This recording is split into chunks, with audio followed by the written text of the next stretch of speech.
crashing the pine on the marble floor. Yeah, put up that sign I read love and joy. Yeah, I want more, yeah, she want more. Ornaments sports of the flashing lights. She only will hit to a certain song. Her channel is orange, white flannel thong. Come tag along, come tag along. Crash, love lost in a man. Look left, tiptoe to the fan. Scream, bitch, take off in a jam. Skid out, crash now, got a chance. 15 on a nigga, blue man. Brain dance with a finger on the trigger. 8 chance to be playing on the bill. Same tan if you standing on the pillar. Said it and right. We took it deep down in the decline. We took a true stand, said it and right.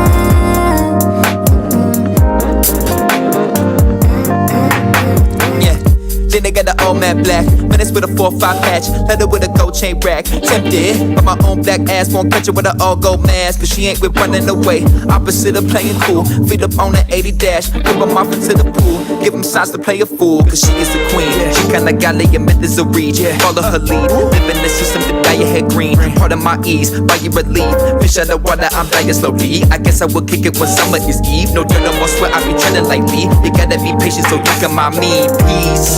Said it and right. We took it deep down in the decline. We took a true stand, said it and right.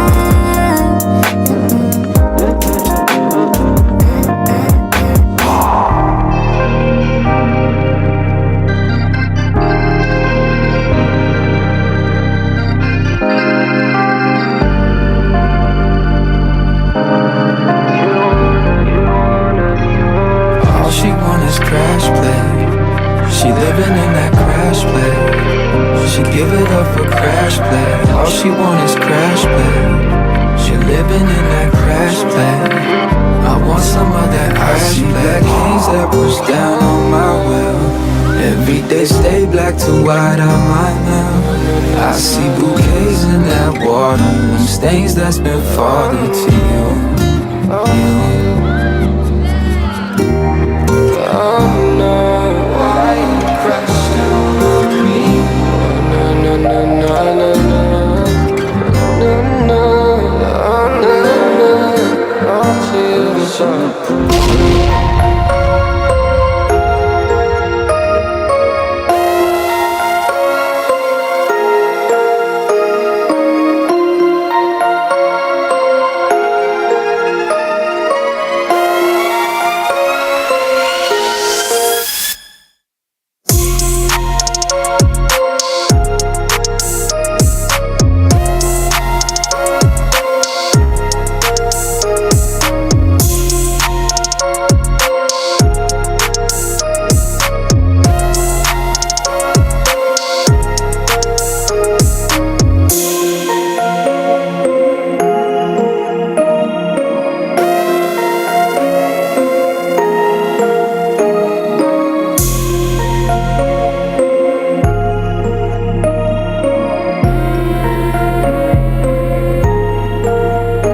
Yo, what up, y'all? It's your boy Rob. Got my man Grind and Motivate, and we had TD Hip Hop Media, and we supposed to be here soon, and we back with another Reacts podcast. What's going on with it, bro?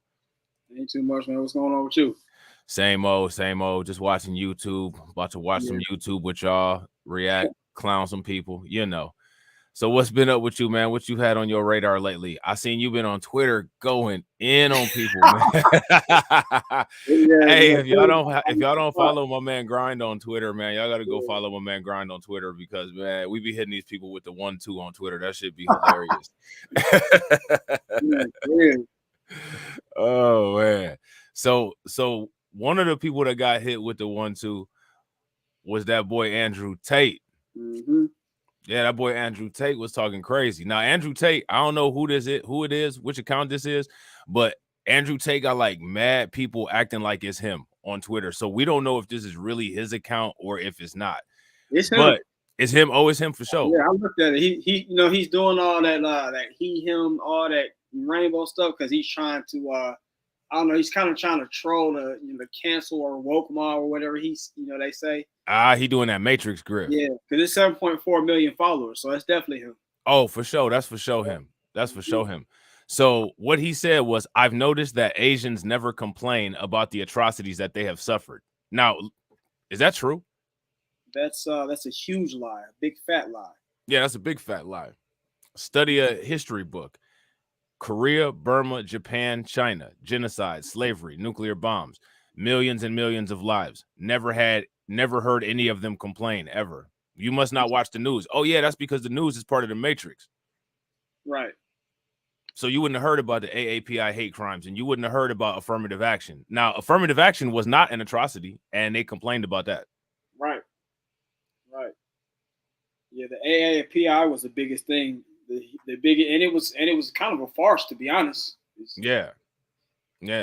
So, like, my question for you is, with this tweet, do you think that Andrew Tate is just grifting to try to touch the heartstrings of a particular audience? Yeah, I think he tries to erase it at any point in time. Mostly he grifts to white people, but sometimes he'll try to grift to black people. Like you'll hear his brother saying, "I'm a half black man." Or you'll hear him kind of saying, like, he's half black, and that's where he gets all the swag and all the sauce from.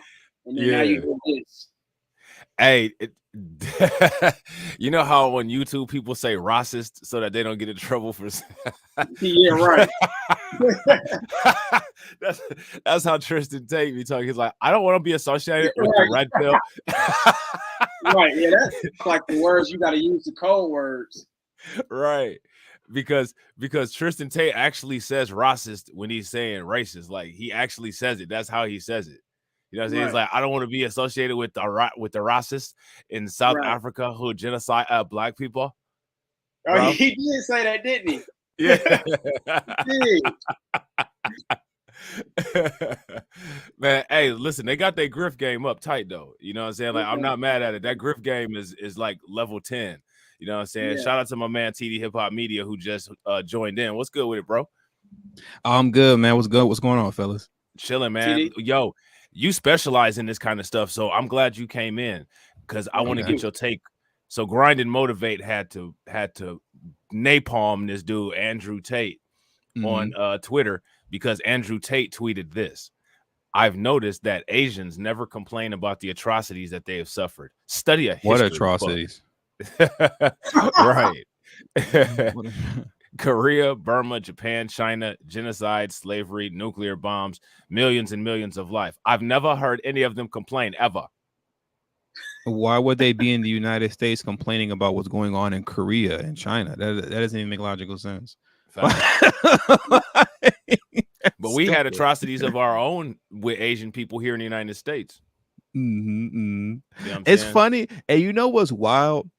Oh man, let me see it. I hope I bookmarked it. I have to have bookmarked it because I think I wanted to bring it up on Just Talking, but I'll bring it up here.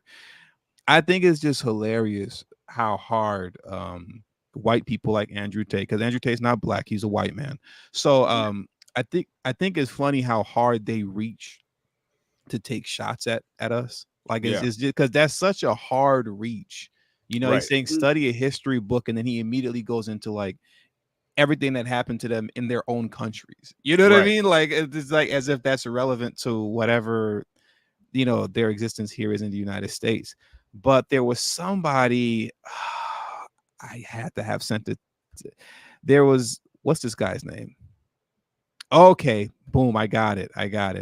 I'm just gonna pull it up on a screen because this was like such a crazy reach. Like it didn't even make sense how much of a reach this was. Hold on just a second. This is nuts. Benny Johnson. Shocking. Okay. Look at this. Is this on your screen right now? Yep, I'm about to pull it up right now. Benny Johnson. There you go. Yep. Okay. So I'm sorry. Let me just. Okay, you got it on your screen. So Benny Johnson says this: shocking video shows South Africa's Black Party singing "Kill the Boer," whites. Kill the Mzungu farmer, we'll say. I don't want to, you know what I mean, YouTube stuff, right. But but kill the Mzungus, kill the Mzungu farmer. So that's apparently what South Africa's Black Party is singing right here, right? And he goes on to write, "This is all downstream from the rotten secular religion of wokeness and CRT plaguing America today." What? In South Africa, they don't even know what is. They don't even know what wokeness and CRT is over there. They don't even know what that is. Right. How do you make such a gross leap of logic? You want to be anti-black so bad. You want to be a white victim so bad that you're reaching your arm all the way to South Africa, pulling up a video of whatever they got going on over there, and saying that this is because of the downstreaming of wokeness and CRT in America. How does that make logical sense? That's just stupid and idiotic. Well, I mean, that makes sense. You're dealing with stupid and idiotic people. It's crazy. That is nuts. That literally, it defies logic. What he's even saying right now. And the same thing goes with the white man Andrew Tate, because he is a white man. He's not black. He's white. He's these huge leaps of logic so that they can protect, so that they can be against us as well as pretend to be victims themselves. Right. Yeah, it's amazing how, if we teach about apartheid that took place in South Africa for God knows how long, if we talk about that, that's woke. But this right here, it's anti-white, and this has to be taken care of and stopped immediately, because this is just a detriment to the entire world. And, if they do it to them, then they're going to do it to us and all of this crazy stuff. But the interesting thing about it is the whole, if they're going to do it to them, they're going to do it to us thing.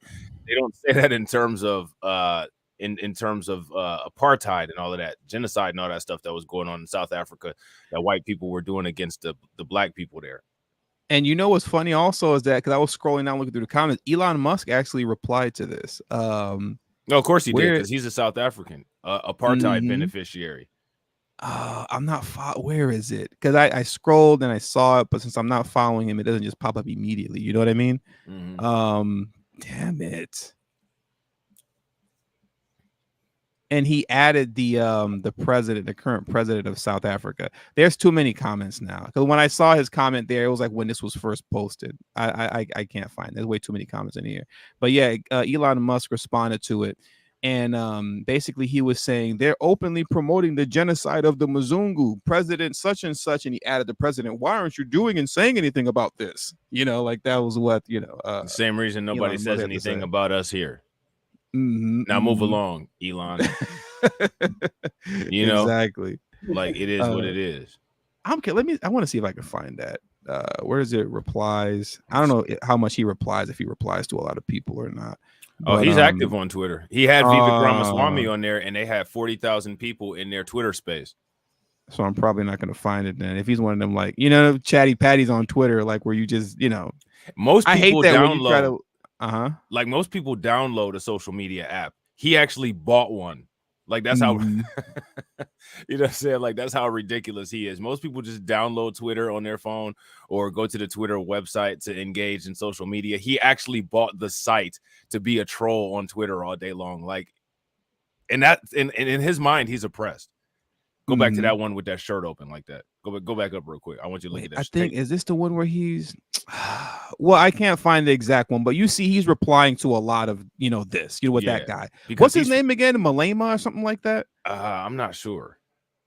It's because he's personally invested in South Africa. Julius Malema. Oh, it says it right there. Julius Malema. Yeah, but I can't find the direct. But you see, he's been responding to this guy and that particular political party. I guess it's called the Black Party in South Africa like crazy. He despises them, and apparently he's scared of them.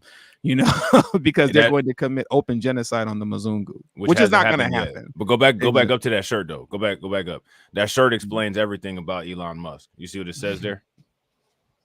What's that say? I love Anna. You know, that's what the shirt says. Nah, there's an L there. I heart ANAL. Oh no, he caught the L. He caught the L right there at the end. yeah, he definitely caught the L right there at the end. Shout out to my man We Lit that just popped in. What's good with it, bro? What? What's up with y'all? Chilling, bro. What's up with you?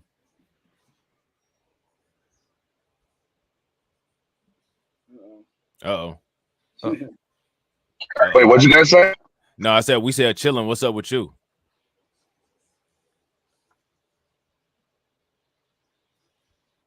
Oh, you got the tech delay. Oh, that's probably what it is. Yeah. It got like a super delay going on. Yeah. What did this person put that Elon responded to? He put true. Like I said, he's been responding to this particular video and to this particular party in South Africa like crazy. Like he doesn't like them. Apparently he's scared, right? But when I talk about right-wing anti-wokeness being retarded, this is the sort of thing I'm talking about. The song in question existed long before the Great Awakening and can only be understood in the context of South Africa and had literally nothing to do with CRT. Oh, so this person like actually talked about how stupid this was. And Elon Musk said true. So I mean, what is he trying to play both sides like Neely Fuller or something? Yeah. You know, I shouldn't say like Neely, but as Neely Fuller stated, because he just in the tweet that where he directly responded to this, you know, he was all scared and talking about, you know, Mzungu genocide and the South African president. Why aren't you saying anything? And now when this person talks about how stupid this tweet is, he says true. Because he knows how stupid he is. He knows, you know. But yeah, these are the crazy leaps of logic that, you know, these folks, you know, when talking about Andrew Tate or Benny Johnson, like, you know, they do to justify some sort of anti-blackness, you know, and to justify them just not caring about your own existence and the things that you need in the country and all things that from that point on. And I don't expect them to care, but their need to constantly justify it to themselves by putting up stupid tweets like this is what's fascinating to me. Yeah, I agree. I agree 100%. Yeah. So check this out. So did you guys hear about all of this stuff that's going on with Suki Hana? I haven't been following it, but I did see a picture of Umar Johnson and Suki Hana in a conversation, which is crazy. What do you think about that picture with Umar and Suki Hana? I just kept scrolling. You know, I saw it and I saw people commenting silly stuff, and I was like, yeah, I'm gonna head out. Yeah, I heard that Suki Hana made a really raunchy video on Twitter, and at the end of the video, it was like a sewage explosion happened. I don't know if that's true or not, but apparently it's very true. Oh my God, that's wild. So shout out to that. Shout out to THPP Network. How many of y'all know about THPP Network? Those are peoples right there. They made a video that did really well, which most of their videos do really well on YouTube. I don't know if you guys are aware, but they really are blowing up. So shout out to them. But this video right here, if I'm not mistaken, last time I checked, it was on like 23,000 views. And they did a reaction to Corey Holcomb's reaction to Suki Hana, quote unquote, embarrassing herself in London. All right. Did you guys know anything about the Suki Hana embarrassment in London? This is right down your alley, so you probably know exactly about this. I know everything about it. Yeah. So we're gonna have a good luck conversation about this. So I'm gonna play this video. All right, everybody in the comment section, if you guys can, make sure you guys smash the like button. And I didn't start off with the acknowledgments or, you know, the sound checks or anything. So make sure, shout out to everybody that's here. If you're watching on Grind and Motivate, if you're watching on Reacts, Twitch, wherever you're watching that, shout out to y'all. Make sure y'all hit that like button. Make sure y'all share the stream. And if you're cloud watching, make sure you subscribe because we are almost at Griff status. All right, we almost at Griff status. We got 810 subscribers. We need 100. Yes, We need 100 and what? We need 190. No, we just need 190, and that'll get us where we need to get. So smash that like button. We're gonna hit that off the Snooki. Yeah, share the stream. Your boy will be clipping it up. And if y'all like the clips, also let me know in the comment section. All right, here we go. A lawless society, or a society whose laws are created by the corporation, it's going to be chaos like it already is. It's bound for destruction. Women are the Trojan horse. They are the back door that this community used to be able to do this. Because black women, white women, all turned against the men and their races to protect these activities. When you want to infiltrate the enemy, the best way is to go through the weakest link, and not saying, when we like that. You said it right. It's just you tried to say it the politically correct way. Yeah. This is a fact. Women are supposed to be a resource for the man. Women are not supposed to be walking around this saying, oh, I'm this, I'm that. And it's so sad about this girl because I saw this girl get violated. I fought with Diddy, and one thing about me, I feel like I'm Young Miami. I love when a nigga kisses me. That was a real bitch. Y'all scared to talk about what y'all like, because y'all so worried about what these bitches gonna say.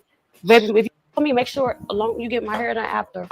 For me, pay my mouth. Let me on his mouth. Let me your mouth in your face. I want to shit top of your hair and rub it in. I like to open my lips. All right, so we got to talk about some of this degeneracy real quick. Yeah. So, okay, so this is what I don't understand, and I want to know what y'all think about this, right? Wait, so Rob, you're not into nobody taking a dump on top of your braids and then rubbing it in? Man, look, bro. Listen, listen. Right. So check this out, right? In the world that we live in with like all this censorship, isn't it crazy how like the censorship is tighter, but the societal standards have just gotten to the bottom of the septic tank? How does that make any sense? Like everything is so strict. You can't say anything on YouTube. You can't make any type of critical analysis about touchy subjects. You can't even touch certain political things. But when it comes to just being a complete scuzz bucket, you can do it unabashedly in your daily life or, shows like this, and it's just okay. How does that work? You would think that the censorship would discourage people behaving like this, but apparently it seems like it's actually having an opposite effect. Right. You think it's having an opposite effect? I don't know. It seems like it is to me, but I honestly don't know. That's why I want to know what you guys' opinion is on what you guys take. Wait, I want to run that back. As having, maybe I misheard what you meant by opposite effect. What did you mean by that? Just okay. So it seems like back in the day, I was looking at my phone, so my fault. Go ahead. You was distracted. Yeah, I was distracted. Okay. Stay distracted. All right, cool. Yeah, when Rob is talking, I'd be like, all right, stay let me distracted. go ahead and do something, Yeah, exactly. You didn't want something? me to repeat it again. So go ahead, grind with your opinion. No, I'm just like, so no, it seems like, okay, so like, remember back in the day, it was less censorship, right? Like they had NWA, you could actually curse and say certain things on the radio, you know what I'm saying? Like it was just all kinds of stuff that was not censored, right? But it seems like the societal standards were a little bit higher back then. Now, as the censorship has increased and you can hardly say anything on a public platform, you can just do this kind of stuff, all in public and on television and social media outlets, and it's just okay. It doesn't make any sense. It's like the higher the amount of censorship, the crazier people behave. Do y'all notice that? That is interesting. Yeah. That's a weird trade-off. Yeah, it's weird. It's weird. You know what I'm saying? Me personally, there's nothing I want to hear about any of this that she's talking about on here. This right here is enough to like. This reminds me of like just a turd laying in a dumpster covered with flies. Rob, you don't want to sip the Suki sewage? Stop it. Stop it, bro. The Suki sewage. That's a good one. And I heard that video was disgusting too. Like I said, I ain't see it, but whatever that video, whatever she did, where liquids were flying, apparently, like it was like this. Man, somebody told me it looked like some chocolate milk shot out of her. Man, that's crazy. I synced it. I don't know, but like, bro, you need to please go get yourself checked out. I just had my eyes checked because of it. Man, that's wild. Yeah, you got to go to the doctor after watching something like that. Let me make sure I'm okay. And then, so yeah, again, shout out to THPP Network. If one of the moderators is in the chat and you guys could put THPP Network's channel link in the chat, that would be great. People, make sure you guys go over there and subscribe to their channel and check out their content. They do really great content. Both of them are really great guys too. You know what I'm saying? So shout out to THPP Network. Squat my ass over his face. Give me a nice little fart in. She belongs to the streets. Sukihana. Now, the way she conducts herself, she brings people in her energy that is foul. She cries to the foul man. She does all of this. Subscribe Wolf. But when that dude on the podcast showed a picture of his to her like that, oh yeah, dude. When that dude kissed her and all that, she's being violated. Yeah. But yo, we want to take up for the sister because we naturally had that in us. But if you really know how she moved, she invites this on herself. The men that take advantage of the insane woman. Not supposed to, Is foul. Very foul. You are foul for what you're doing. If you can show people pictures of your all day long, dog, and there wasn't no rule against that, man, do you know what this society will be? rolling around with it on the side. Be teaching second grade. Listen, young people, this is what you want to grow up to be. Now, this same girl, I saw her say something about when men die, they be alone. But when women die, people be at the nursing home and everything to see them. I'm just saying like a little piece of what she said. Yeah. She's an insane woman who's allowed to grow in society. But her growth in society is bringing society and herself down. I love to myself. Comments are really disgusting. Oh, the thing is, I'm a disgusting person. So it's just like people been knew that about me. I don't give a But what do you say to them that say she's a terrible representation for Black women? Stop posting her. She's disgusting. If you whatever you heard about me is the truth. I don't give a you know how you break all barriers? You break them by telling them everything. So like, what do you say to people that are like, she just exploits herself for clout. She's just disgusting for clout. But she has kids. And I don't say nothing. I send them my own link. Okay. People like to put a lot of expectations on me. I'm a hood girl. Greetings, you polite savages, and welcome to another Tip Talk. Hey, you know what's crazy though? I know I work in the hood and I know some hood people and they not like that. That behavior right there, like everything that she doing on that podcast, everything that she's doing on the screen right there, that is not indicative of quote unquote the hood. That's indicative of a certain sector of people in the hood or in anywhere, because there's people like that that's ratchet like that in the suburbs. Look at your boy Hunter Biden. He get down just like Sukihana, and he's a white man. Right. You know what I'm saying? So the thing is that this is that projection stuff where people want to try to say that, oh, this is because I'm this and this is because I'm that. Nah, it's because you're a degenerate. Right. It's not attributed to anything other than your own degeneracy. My bad, bro. Go ahead. What was you saying?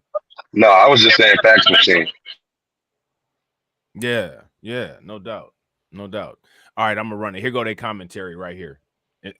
Shout out to everybody that's in the comment section. What's good with you? However, THPP about to come into the screen, like the editing is on point. That look clean. Bro, I'm telling you, man, THPP and them, they came up. I haven't like watched them in a little bit, but they wasn't clean like this like a year ago. Bro, they stepped, man. I don't know what happened, but they stepped on their game and skyrocketed. Like shout out, man. They videos are like a million times better. You know what I'm saying? Which they always had good content. You know what I'm saying? Like, don't get it twisted. THPP, but now they got the visuals to match. Now they got the visuals to match. You know what I'm saying? I think I was talking to them one day on Twitter, and they said they use the Adobe editing package. Okay. You know what I'm saying? I think Premiere is what it's called. Yeah, Premiere Pro. Yeah. I'm at a loss for words. I seen this clip of Sukihana. I'm trying to get my teeth stretched. I'm trying to get my teeth stretched and eat what? If we be eating today. In London, bro. In London. Right. So she's just randomly just being degenerate for no reason. That white lady was probably like, "Oh my god, what in the bloody hell?" That's crazy. And then you just bust out with it like that.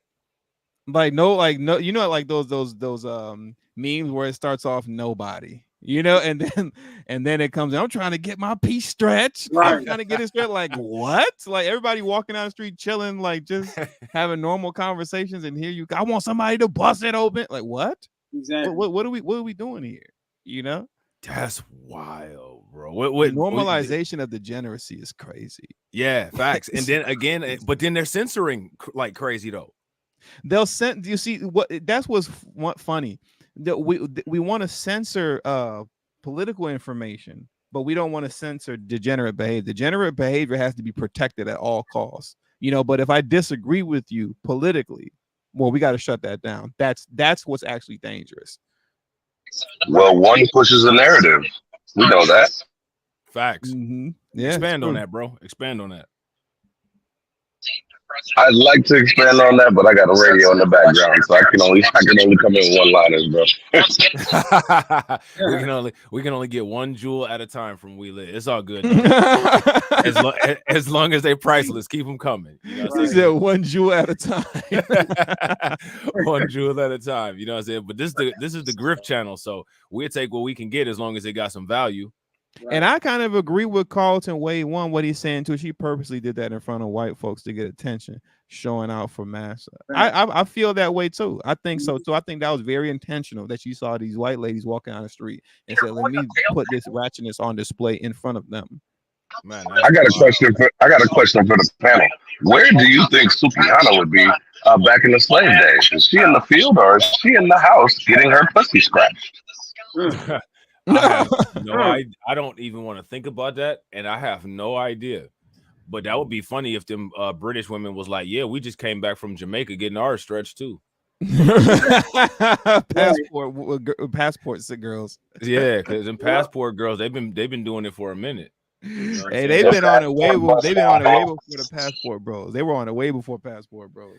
Yeah, Fresh and Fit, Fresh Prince CEO. The next time they do a podcast, Walter Weeks, he gonna be like, I remember one time I was in the Barbados and these females, they came and they paid me about $10 to stretch them out.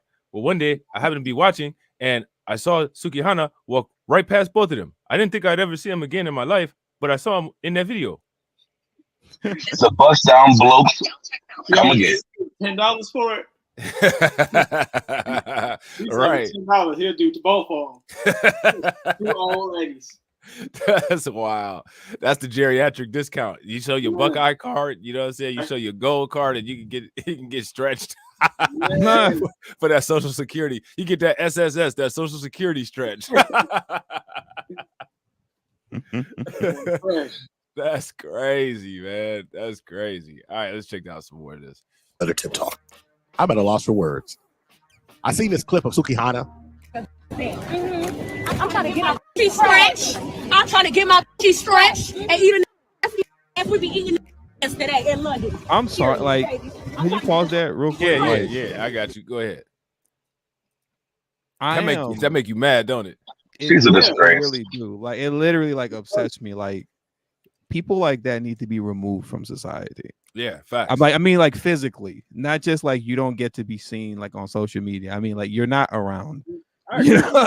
I don't know where you are, but you're not here. You know what I'm saying? Like, yeah, you're not around. You're not on the street. You don't get to walk around. You know. I big time agree. And it also makes me wonder too, if some of this kind of helps to play in to facilitating or kind of in a very soft way ushering in what Eric Adams is trying to accomplish in New York. We've talked about it a few times on Just Talking, where he's just a law that he's trying to get passed where you just commit people that are like insane, like, but it's up to the police officer judgment or whoever's patrolling the streets judgment. They can just look at you and be like, yeah, you're unfit to be walking around, and you just grab you up and throw you in an insane asylum. Yeah. She's exactly. Say it again. She's exactly what single cell organisms when they fall. You sound like Megatron. Right. I think it's you borging out a little bit. But yeah, no, I agree. You know what I'm saying? And Carlton Way says, and I actually, I've talked about this on my channel. I agree. Carlton says we have to divest from the Maury crowd. I can't stand them. Yeah, I don't think they can stand themselves. Right. Mm-hmm. They gotta go. Her and the booty hole brown girl, she was at the car dealership making what's her name? Sexy Red, the booty hole brown. That's her song that she put out. Booty hole brown. Yeah, she's in her booty hole. She with Fleece Johnson in them. What was that motherfucking name? Fleece. What's his name? Crazy. That's the name of her song, Booty Hole Brown. That's the cat show. That's like the what's the chorus? Oh, like the chorus. Yeah. Jesus Christ. Yep. I remember when the songs used to be bad Leroy Brown. I know what song Grind is talking or what video he's talking about. She was at like some Mercedes dealership and like twerking on top of the car and stuff. And and everybody was just sitting there clapping it up like it was like this is just normal behavior, you know. And all the white people were filming it like, yeah, I've got her on video for my child. Like, I'm it's crazy. Here goes my question. Do you guys think that what they're trying to do is talk and normalize everybody into a baseline state of mental illness? Yes. Good way to call it. Yeah. Let me know what you guys think in the chat. Do you guys think that with all of this, like what you see here, Sukihana, the booty hole brown thing, everything that we've been talking about, are they trying to push society into a baseline state of where status quo baseline person just has mental illness? Give me a thumbs up if you think so. Give me a thumbs down if you don't. I 100% think so. Because too, like, you know, just like with everything else, you know, they usher it in through like, you know, black folks, you know what I mean? But like this isn't just you could say a black problem, black community issue. We need to divest from the Maori community per se. You know what I mean? Like this permeates, this then like permeates and normalizes this type of behavior within all society, like white society, Hispanic society as well. You know, the only difference between us and them is that when our degenerates are being degenerates, it gets put on full display, you know, for everyone to see. But everybody else, they are on that same Sukihana stuff too. It's just not on full display for everybody to see. Nonetheless, the desired effect is happening of this type of behavior being normalized across the board. You know what I mean? Right. Yeah, I agree. I totally agree. Like I remember I made a video once. I forgot what was it. It was just it was before I was doing political content. It was just when I was actually just doing hip hop content. And I think the video is still up. I don't think I put it behind the channel membership yet, but it was damn it. I think it was called like a hip hop the new minstrel show or something like that. I remember that with the blackface on the thumbnail. Yeah. It's hip hop the new minstrel show, right? And I remember one of the comments in that section was like one of the comments from in the video was some Hispanic guy. I'm assuming he was Mexican, and because he referenced Mexicans, he was like, "Man, bro, I wish somebody would make something like this for Mexicans because we'd be doing the same stuff." You get what I'm saying? So just to highlight the point that like all communities do this, right? They all have this Maori crowd. It's just ours is put on display to normalize it, to normalize the behavior. And to say that this is okay, and particularly as it pertains to women, somehow this is empowering to them. And if you say something against it, you hate black women, or you're some sort of misogynistic, you know, savage, you know, who just hates women overall, or a colorist, too, you know. How squirting you out of your private areas an example of this? Listen, bro. Listen, I wish I had the answers for you, family. I don't. Let's finish this real quick. Over in London, and I mean, she was obviously excited to be there. But when they ask her what she's there to do, she's there to get stretched out and eat some groceries, and not in those words. Because there is no law on showing women that you can't do certain things until these go out of town.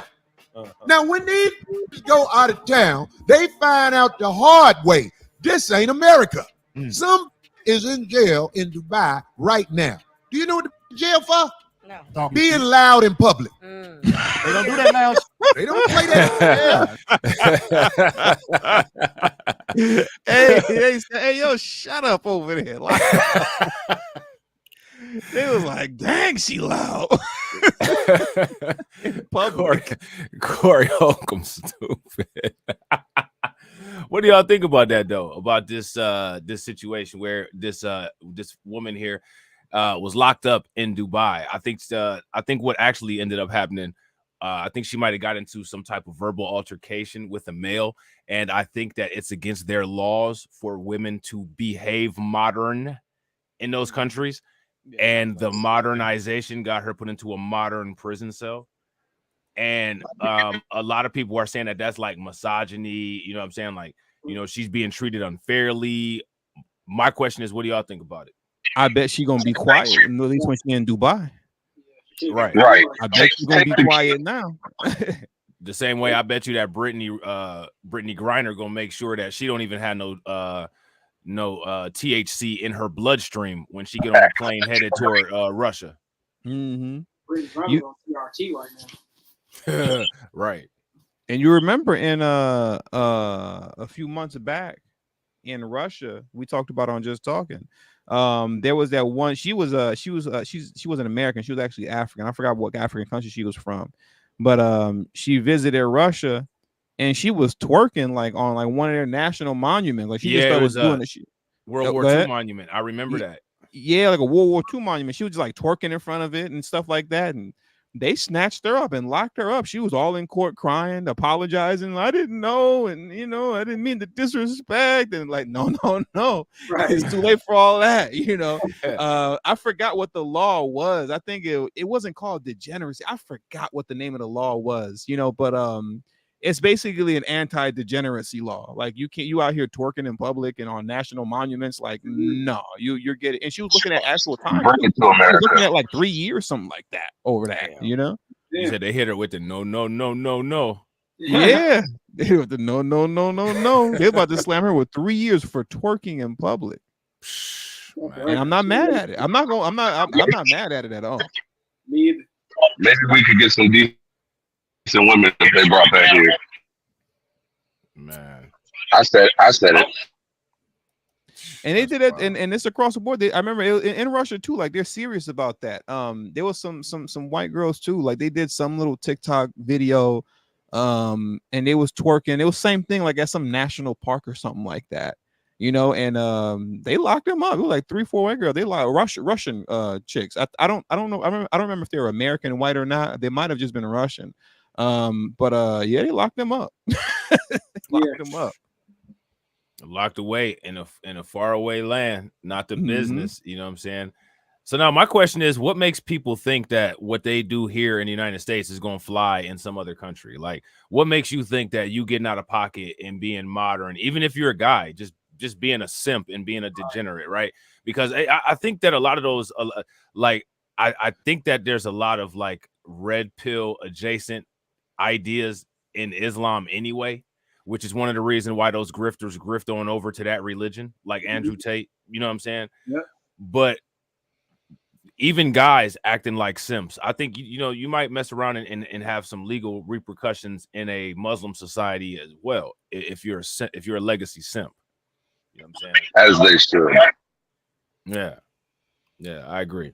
You know what I'm saying? There should be societal punishments for men acting like women and for women acting like men. I'm just gonna put it like that.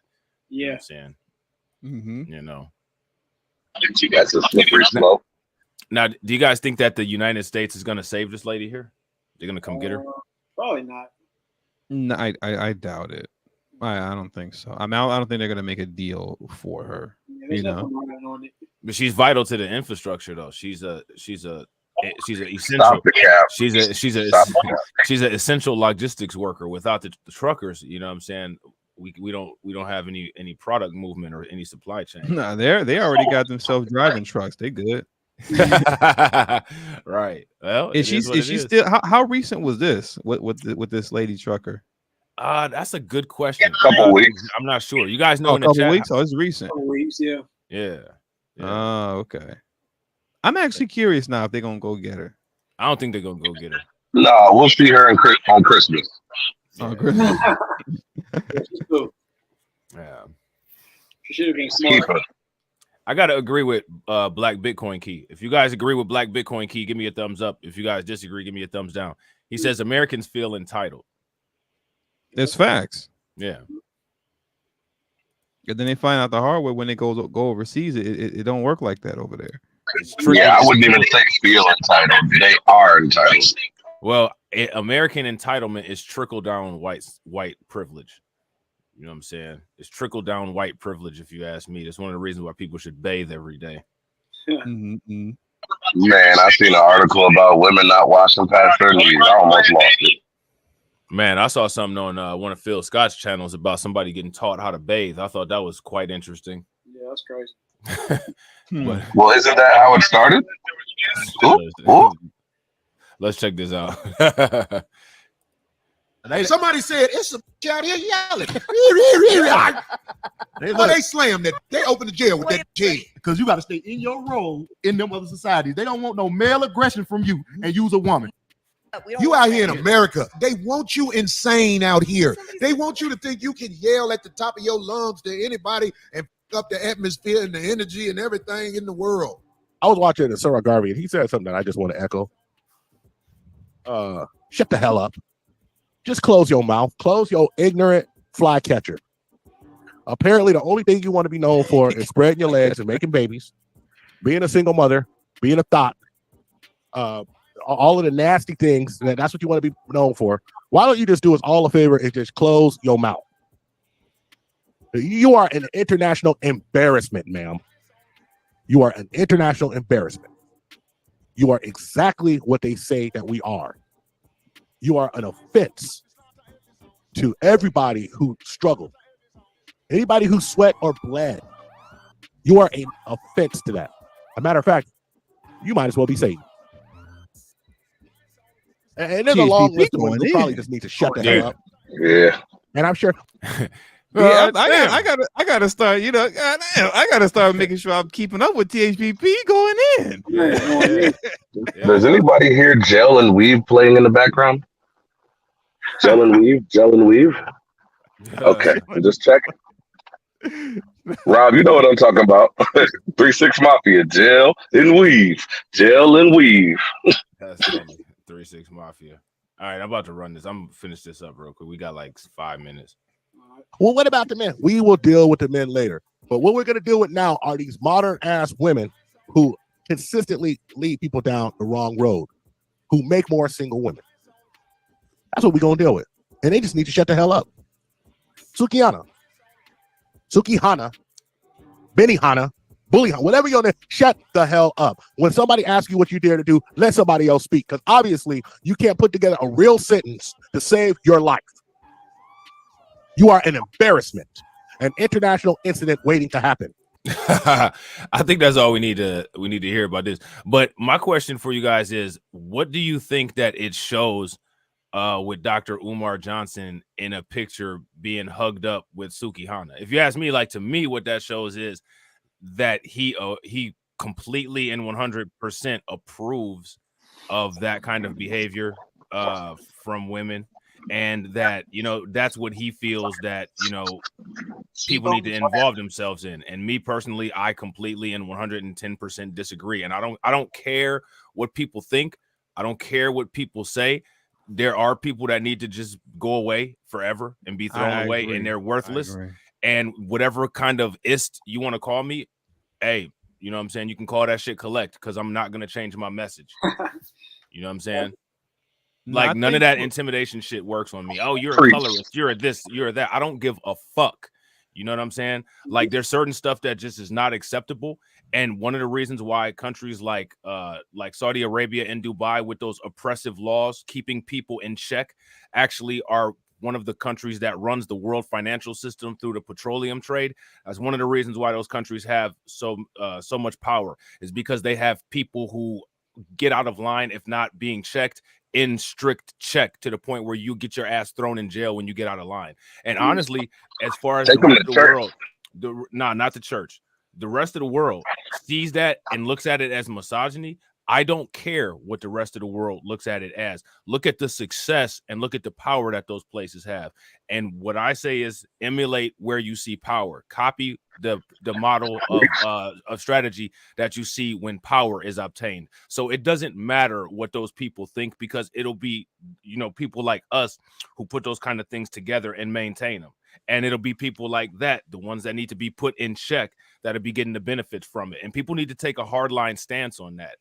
To me, like that's like having pride in yourself. You know what I'm saying? That's why you see they're so desperate to push the alphabet stuff on the African continent right now. I agree. There's something, and I think you and me talked about it once before. There's something to it where you see Saudi Arabia, China, Russia, the movers and shakers of the world, if not the biggest threat to like the United States power, right?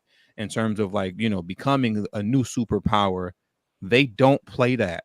No, they don't play that. All that alphabet stuff, all that degenerate behavior, they are strict against all that. But then when you look at what's going on the African continent, and what the U.S. is trying to push on there, and then you also take into consideration too recently, and there's some folks in Jamaica that have been out in the streets kind of protesting and whatnot, but the U.S. Embassy in Jamaica, they just waved an LGBTQ flag underneath the American flag. They just put it up.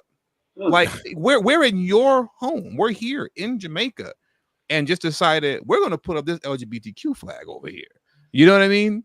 Like there's something to that when you see a country like America is so desperate to push these ideologies upon other countries, because I think that they're more than very aware that this foolishness disables nations. Yeah. It disables nations, especially when you're not when you're talking about nations that are still trying to they're still on the come up, right? They're still trying to get stable and figure themselves out. They're still trying to find them places in the world. They're still trying to gain power. If you there's something to that with them, and they're kind of still infant stages, where in an effort to destabilize them and keep them in an infant stage, you introduced all this foolishness to them.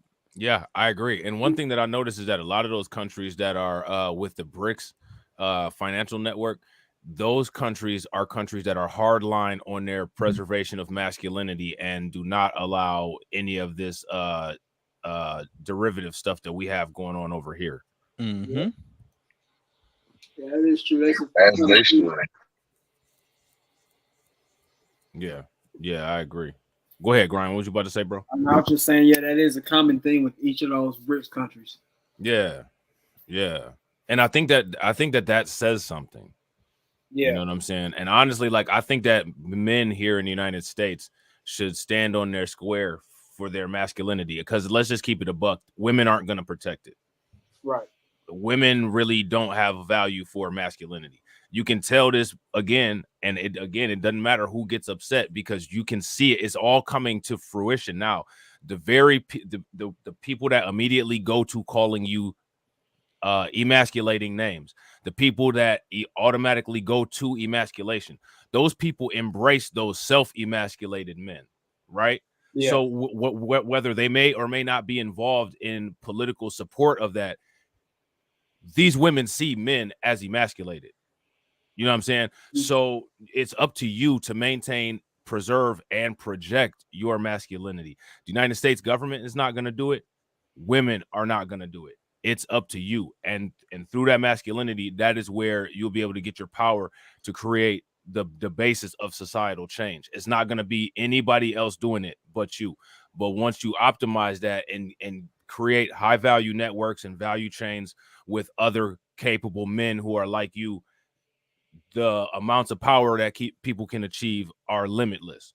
And then once you achieve the limitless amounts of power, at that point, it doesn't matter what somebody says about you. Just do like they did in Saudi Arabia. Make it illegal, where you throw somebody in jail until you're in jail so long that your eggs have dried up when you get out. Now that's what you get for not being a woman. You didn't want to be a woman. Now you're not one when you get out. Yeah. You know what I'm saying? Speaking of women, we got Candace Owens up here on the screen, and she's doing Operation Protect the White Boy for for Andrew Tate. So we're gonna listen to a little bit of this interview that Candace Owens did. I saw that Duke and Don had did a reaction video to it, but I didn't get a chance to watch it all the way through. I caught like the beginning part of it, but I didn't get to see like all of it. So I'm interested to see what is being said. But I saw something on Twitter where somebody had said that this was basically Operation Protect the White Boy. Did any of y'all see this? I think I might have listened to it a little bit. I like went to sleep on it or something. And Andrew was talking about some. Yeah, you might be LGTV going to sleep to Andrew Tate. Wow. Yeah. And then I think I got up and heard her kind of she was kind of coasting him through to not say nothing crazy. I feel like in some parts of the interview, but it was definitely Operation Protect the White Boy. Now, here goes my question before we get started, right? I heard that some leaked tweets about Andrew Tate came out. Did you guys hear about any of these leaked tweets? What's going on with those leaked tweets? What kind of information? I don't know about that. Or some leaked text messages, I should say, not leaked tweets, some text messages, some leaked text messages. All the ones Evan Priest was talking about. Hey, they might have. When did they do? Was they do the video in the last 3 days, 4 days? I don't know. I think they did do a video about the leaked tweet text messages though that he had. Okay. Yeah, I'm not too sure about them. I'm gonna have to go do some research. I'm gonna have to drop a little video about those. And real quick, ladies and gentlemen, we got 18 likes and we've got, let me see how many people we got watching. We got 22 people watching on Reacts and we got 4 people watching on Grind and Motivate. If everybody can take a moment, smash that like button, get us up over 20 likes, that'd be great. All right, y'all, I'm about to run this. If y'all want me to stop, we're gonna listen to maybe like about 10-15 minutes of this. All right. When you guys want me to stop and y'all want to break something down, just let me know. All right, let's just jump right into this. Andrew Tate. Long time. I know, it's been a very long time. Very long time. Actually, I met you downstairs at the Ritz. Correct. George and I were engaged at the time. Yep. And I probably was very swept up in George and barely got time to talk to you. But I do remember you being very polite. So it's interesting to fast forward to today. But that's interesting, though, because dude wasn't a celebrity back then. And you remember everything about when you met him at your marriage. So what was you paying attention to on your wedding day? Because if somebody wasn't a celebrity and I was getting married, my full attention would be on my fiance turned wife. And I really wouldn't remember some bystander who wasn't a celebrity at the time. Do you guys like how many, like, let's think about for anybody that's not married, a event that's about a similar significance to a marriage, right? Do you all remember anybody who wasn't like part of your family or part of your friends that you didn't invite to that? Like, do you remember people from downstairs in the lobby at wherever the celebration was? Okay. Unless it was a Saturday on the story. Right. So for Candace Owens, you know what I'm saying? Andrew Tate must have been a baddie in her eyes. You know what I'm saying? Yeah, right. I gotta agree with Carlton. If you guys agree with Carlton, give me a thumbs up. If you guys disagree, give me a thumbs down. She was thinking about the marriage and thinking about a pregnancy by Tate. You know what I'm saying? And you were very much in the UK circuit. Yeah. Now it seems like your celebrity is kind of really hitting the US market. They're kind of finding you for the first time, digging up a bunch of old clips, and there's a lot of pressure now on conservatives to say something really awful about you. There seems to be a pressure on everybody on all sides to say something awful about me. I kind of feel like I've been placed in a position where there's always someone attacking me new each day. But I guess I was built for it because it doesn't bother me like it should, perhaps. You seem to be doing pretty well given the circumstances. I know the truth in my heart, and I know that what I say is the truth, and I understand very well the internet and how it works. And I also think I'm perspicacious enough to understand there's certainly a degree of weaponized virtue and perhaps a degree of jealousy and perhaps a few other things that are involved in all of these attacks. I don't believe that people who sit and attack somebody for their past, especially something from so long ago, are genuinely virtuous. I don't think it's about virtue. I think it's about, well, I can get some clicks this way, or I can get some views that way, or he did the biggest interview ever, or whatever it is. There's certainly some other motivations. And I don't want to say water off a duck's back. I don't want to come across as arrogant. However, I do believe that since the dawn of human time, every single king with any kind of empire was constantly at war. And I think if you're going to become one of the most famous people on the internet, you're going to be at war, and you'd be a fool to become massively influential and then cry about the fact that you end up in constant battles. It doesn't matter if you're Napoleon or Charlemagne or Genghis Khan. And do you guys agree it doesn't matter? He said it doesn't matter about being constantly, I guess, criticized. Yeah. I mean, if you're not saying the right things, I would say it kind of matters. You're saying some crazy stuff like Asians don't complain, and you're throwing secret shots at black people. I think it matters. Yeah, right. You're going to be criticized justly. Yeah, I agree. Vegas says he ain't no king. That boy is my king. Yeah, right. It just drives me crazy how basic Andrew Tate is. Like, Andrew Tate, and I've said this before, is extremely basic. Like, he's not dropping, he's not dropping knowledge. He's not dropping science or nothing like that. Like, he's not saying anything that's deep on any level. Every time that he speaks, it's some of the most basic surface level like truth or information that people have been known and talked about for like the last 2 decades. You know what I mean? Like those like old videos that you saw back in the day on YouTube 15 years ago, what the government doesn't want you to know about, you know, this about MK Ultra. Like he uses the most basic references, basic talking points, basic everything. And so it's you like said he used FEMA at Walmart. He used FEMA at Walmart talking points. Yeah. Like he's gonna break out like the about the FEMA camps. Like, yeah, Alex Jones talked about that like 30 years ago, but okay, yeah, FEMA camps, right? Like it's just amazing how like when you're a white man like him, because he's not black, right? You can be just extremely basic and just crazy mediocre, and you will be held up as being some sort of a genius, for literally being mediocre and basic, for looking like an earthworm. You know what I'm saying? Earthworm. He does look like Earthworm Jim. He got a big old body with a small head. He do. Right.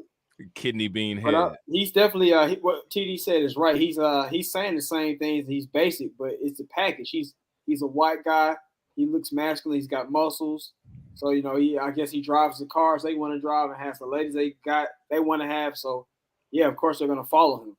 Yeah. Yeah, all he talks about is get in the gym and stop being a loser. That's literally what he says. Stop being a loser, get in the gym and get your money up. But he doesn't tell you how to do it. People in Western society, in Western society, men don't matter. They don't matter. And they are trying to kill masculinity. Like you're a straight white male. Right. You got to put that in there. Right. Yeah, that's crazy, man. Yeah, and I got to agree with James Watson down here. It's amazing how all of these people have stolen Kevin Samuels' talking points. Kevin Samuels, his visual appeal, that he used to do.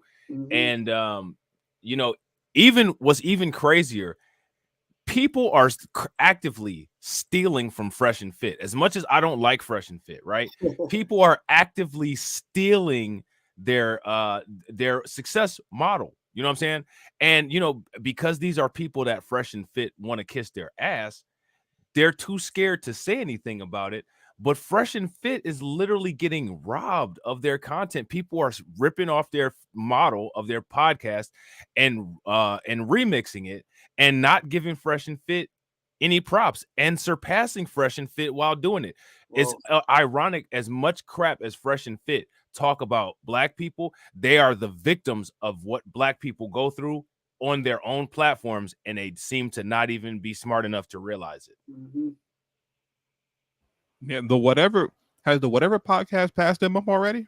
The whatever podcast, interestingly, it seemed like it started at 4 million subscribers. Right, yeah, like the channel just one day, and just boom. Yeah, it just boom. One day came out of nowhere with 4 million subscribers, and then like 3 clips channels, each with like 500,000 subscribers. Like, where did all this come from? That's crazy. That's crazy. Now, here's the better question for you. How do you think that happened? Where do you think that came from? Good old algorithm. Yeah. No, I think and then, whenever I see stuff like that, that's when I really start to wonder, like, okay, who's backing them financially? Where the money coming from? Yeah, I gotta agree. Who's backing them? I gotta. How you just take off like that 4 million off top, multiple 500K subscriber channel, and no one ever heard of you up until like the last 7 months ago. Right.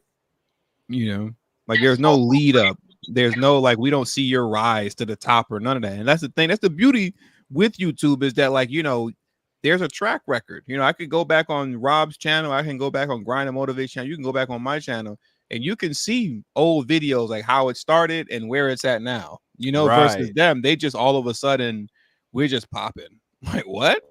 Right. Yeah, it's crazy. It doesn't make any sense whatsoever. You know what I'm saying?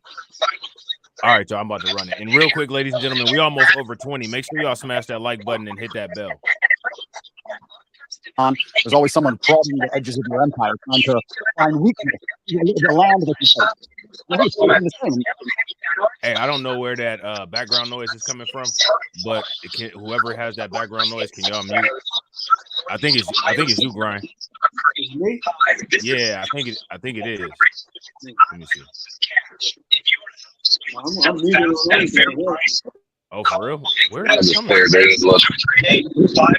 Oh, yeah, I think there you go. I think it's We Lit. The reason I thought it was you, Grind, was because it's so We Lit is muted. Okay. I am muted. I was muted. Okay, there it go. Now it's muted. Okay. All right, cool. All right, I'm about to run it.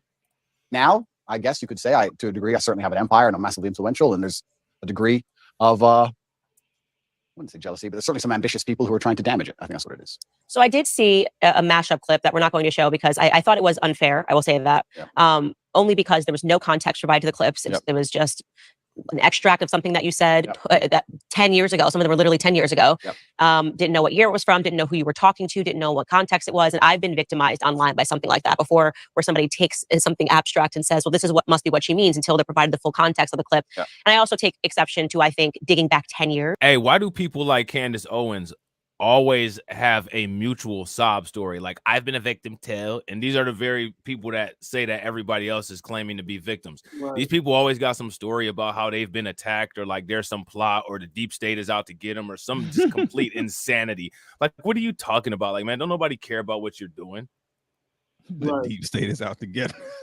Yeah, Vivek Ramaswamy said that the deep state was going to try to prevent him from being Right. Yeah. He said that? The deep state? Yeah. He said that the deep state was going to try to prevent him from beating Biden in the 2024 election.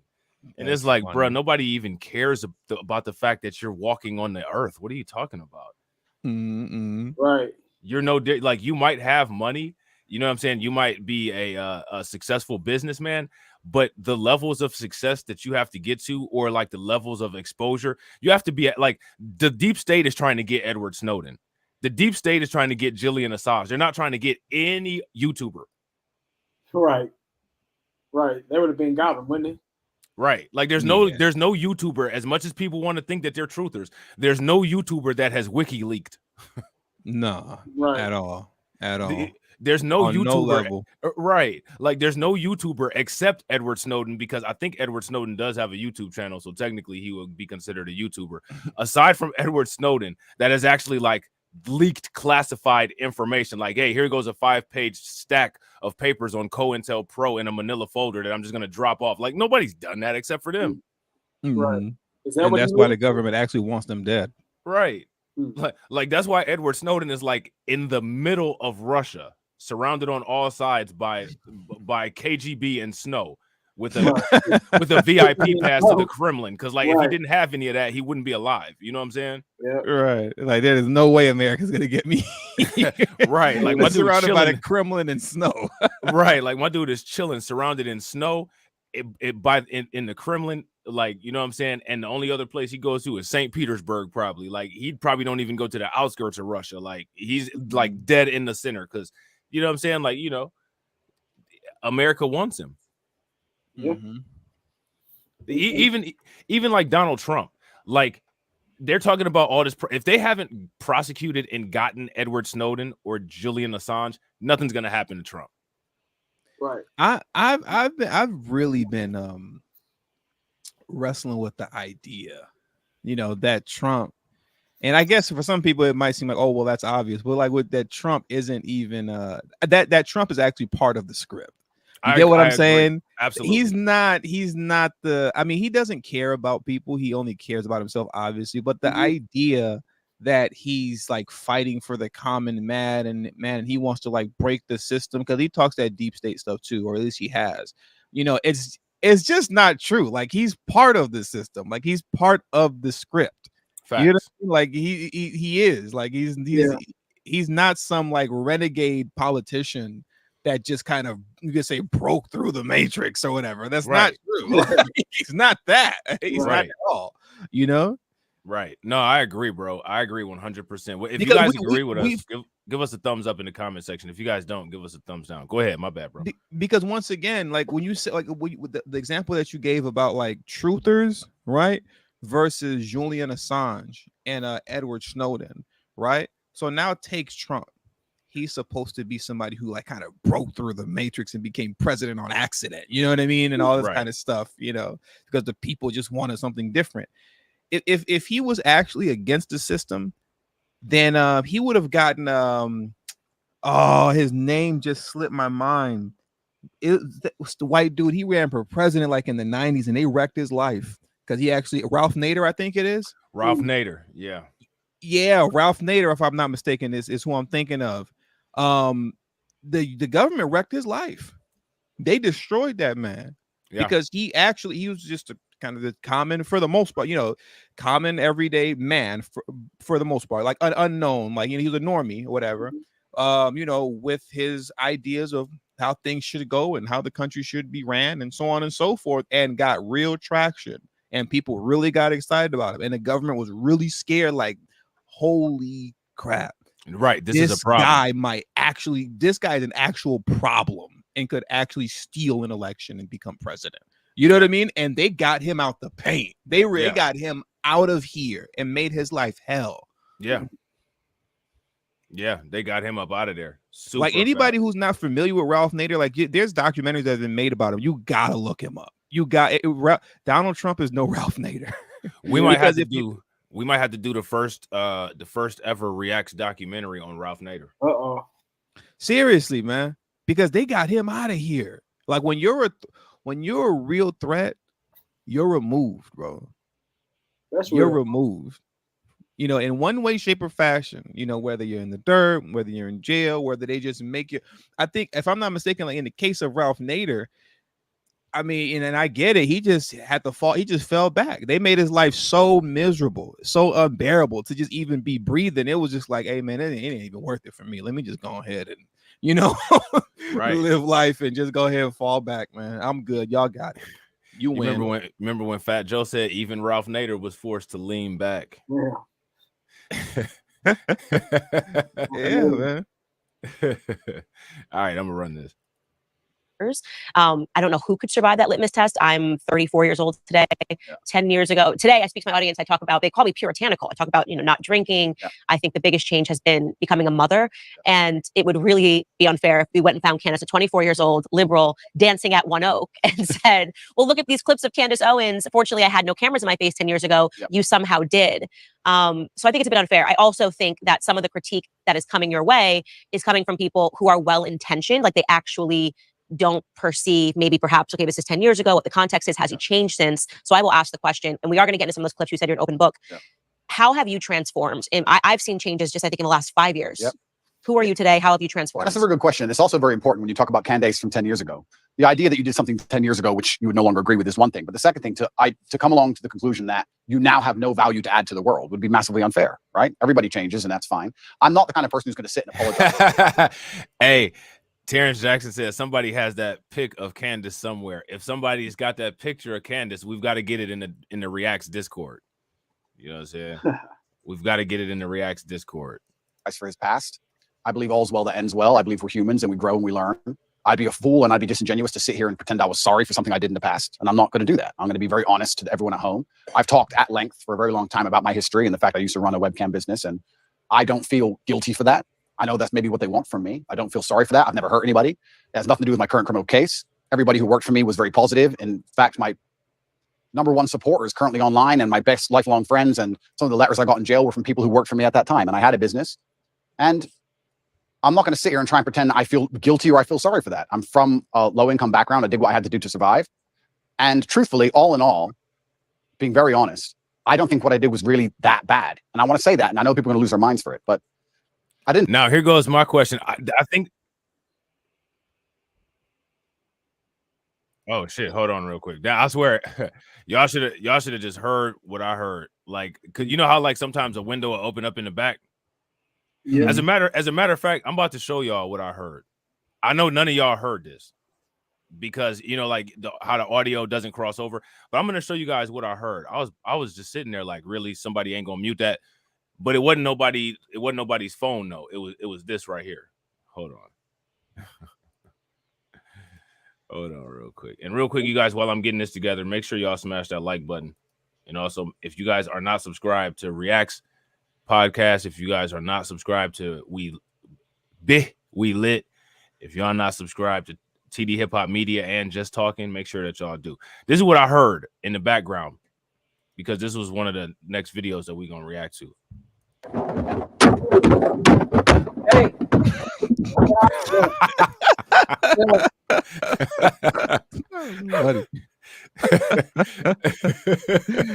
Oh man, look at this.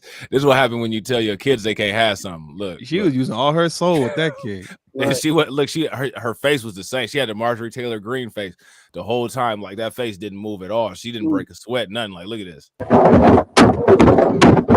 Hey.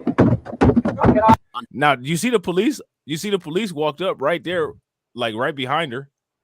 They walked right up behind her, just let her doing that. Just let her, just letting her kick that door like she ain't got no damn sense. But we'll get to that later. You know what I'm saying? We'll get to that later. They all want to see that. All right, we're going to get back to Andrew Tate because that's wonderful. You know what I'm saying? So what do y'all think about Andrew Tate and his admissions? He's saying that I don't think that I did anything wrong.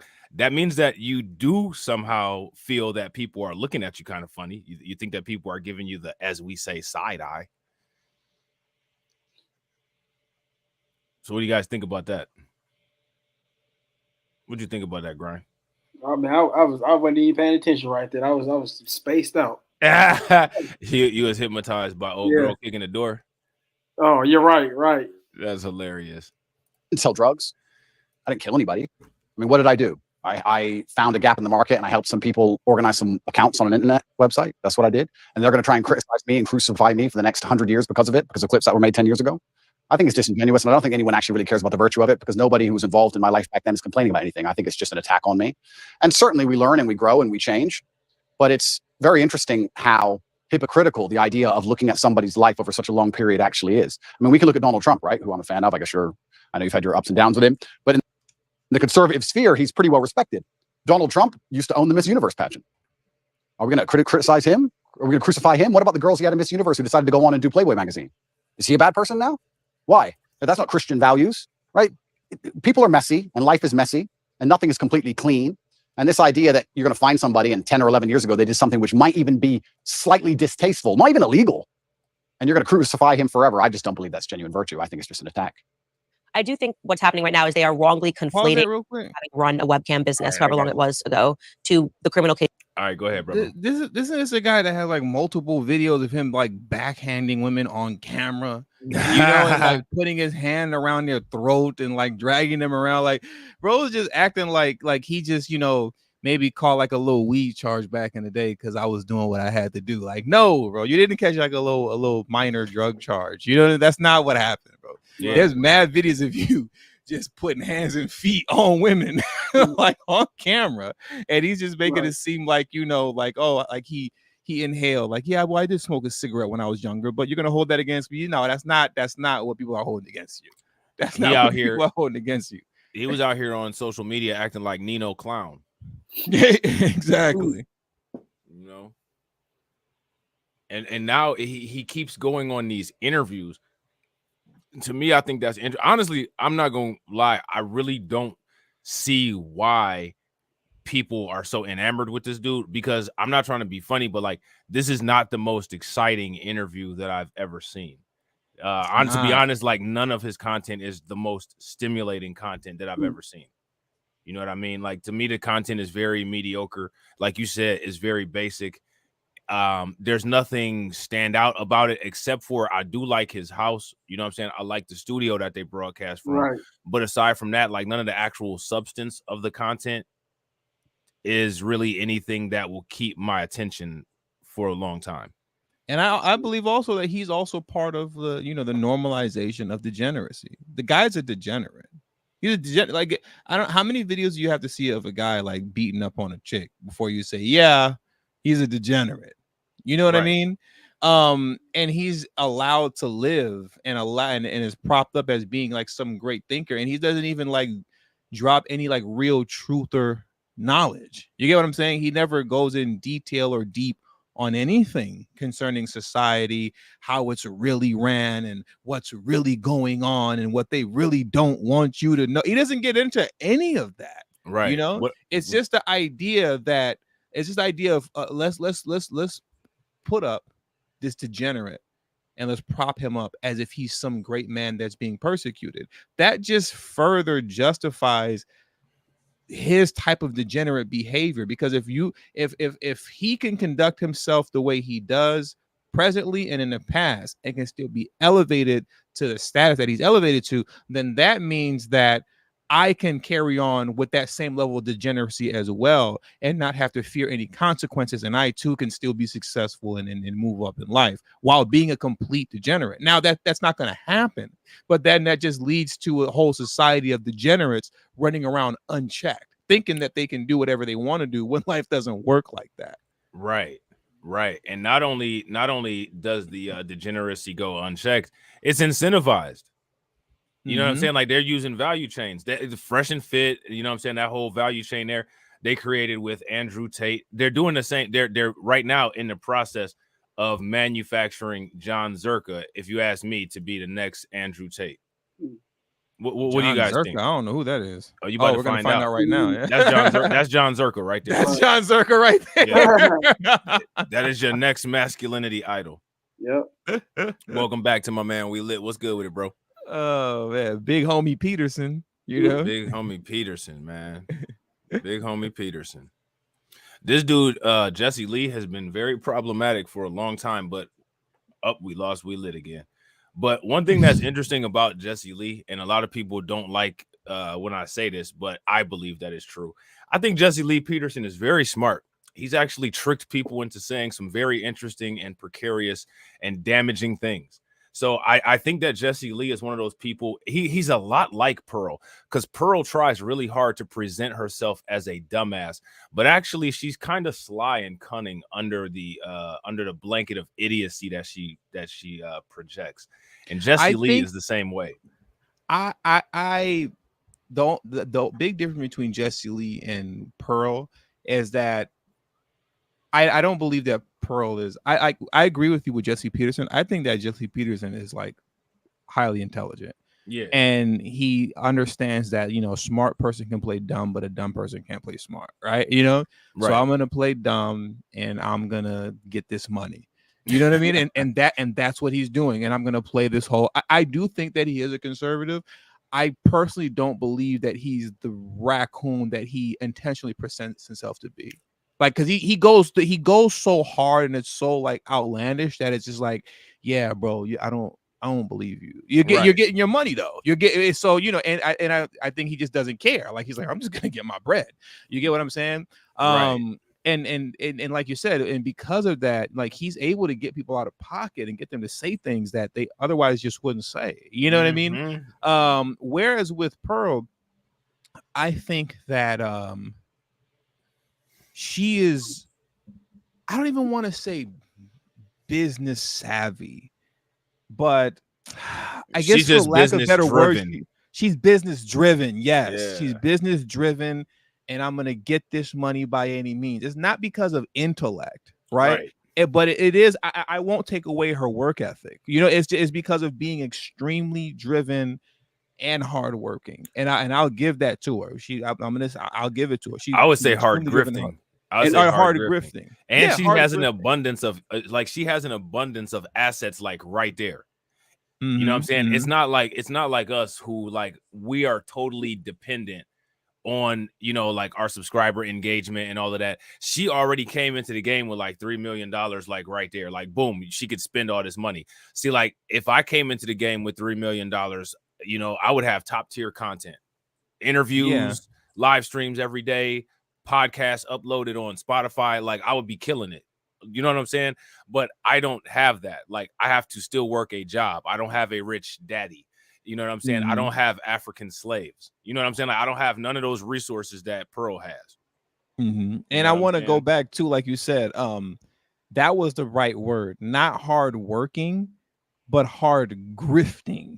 And to a degree, hard grifting is hard work. But like, she's an unapologetic grifter, is my point. You know, because like you said, she, you knew her way back when, and you were even on a panel with her like years ago when she was a YouTube channel called White Girl Reacts. Why? Yeah. She understands like people's like fascination with some suburban kind of white girl that seems so innocent and unknowing of everything, like reacting to like Black cultural content. You get what I'm saying? She like people are fascinated with it. Like they think that's humorous. It's funny. You know what I mean? Like when she's like, oh, Chief Keef Bang Bang, what is GDK? What? That's exactly what you know she what I used mean? to do. I've been I think reacted to some of those white girl react. Like her channel wasn't called Pearl back then. I think it was called White Girl Reacts because she used to react to rap albums. Yeah, it was called White Girl Reacts. Yeah. It was called White Girl Reacts. But that's a grift. You get what I'm saying? Like that's a grift. Like I understand that it's a race hustle. It's a race hustle. I understand that people, other black people, you know, and white people too. I'm not gonna say just black people that only consume that kind of content. White people find it humorous too, you know. But like for the most part, people find it humorous and entertaining to see a suburban white girl who seems out of touch with like any type of Black cultural stuff. I don't understand why immerse people herself find in that. it. Why do Immerse people herself find in that it. entertaining. I don't know why, but they find that the reaction of them to that entertaining. Just like you see these type of YouTube channels, like, you know, I was gonna say White Mom Reacts. I don't think there's a white channel called White Mom Reacts, but like we've seen those like mom and dad react to, you know, Lil Durk. You know what I mean? Like what? You know? I hate that crap. Like like that that stuff is disgusting to me. Yeah. Anytime like some like white girl reacts to collard greens, like I want to throw up. Like please don't ever try to make them. But she's always been aware of these kind of things in terms of the grift, as far as the grift is concerned. So like she's been an unapologetic grifter in that sense. But I just wanted to make that like distinction between her and Jesse. She's not intelligent though. She's not intelligent. Hold on, god damn it.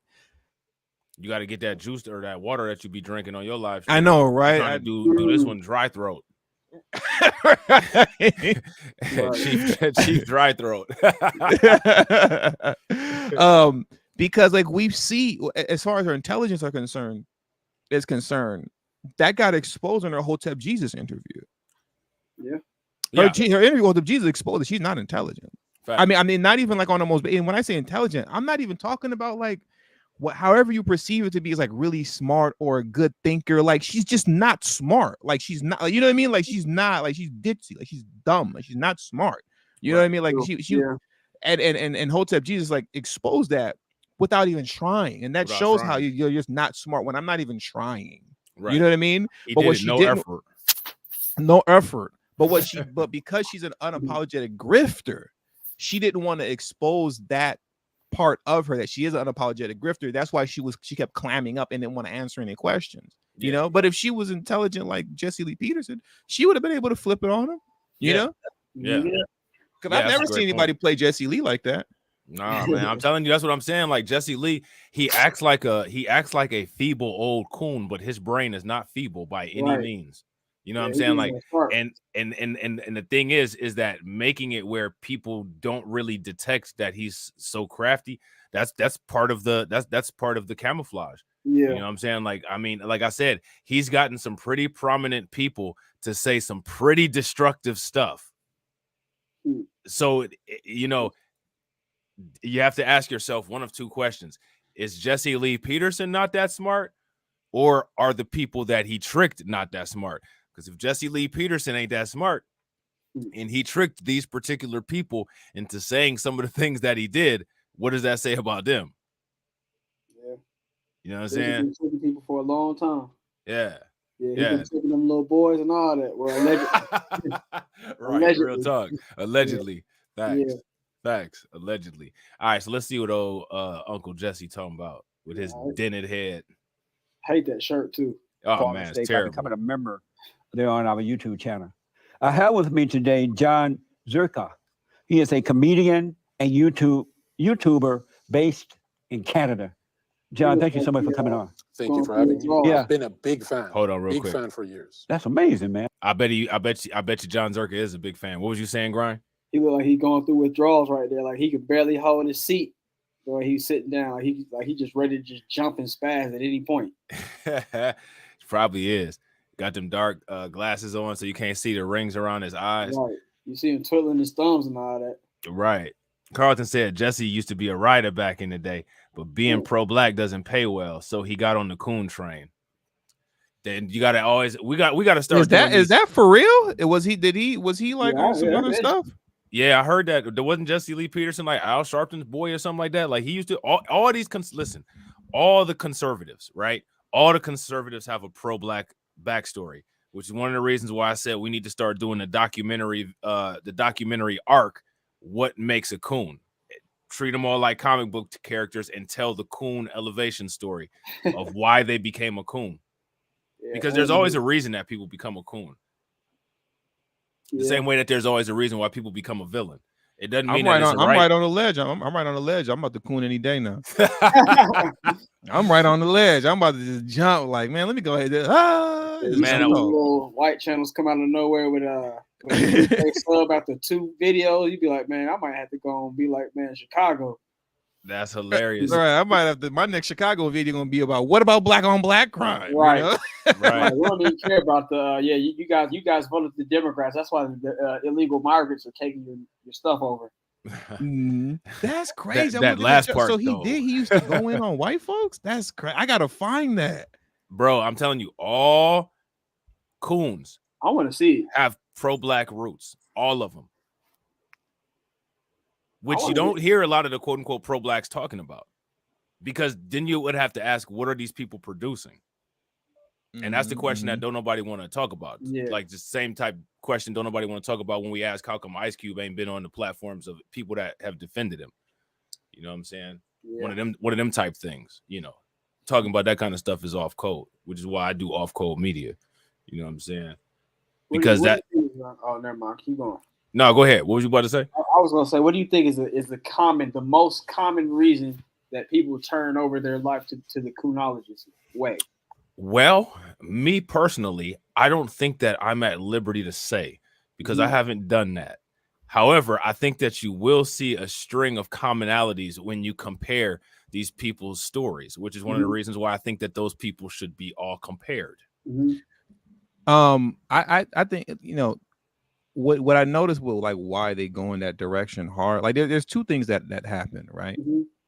Either they go hard, like level coon mode, right?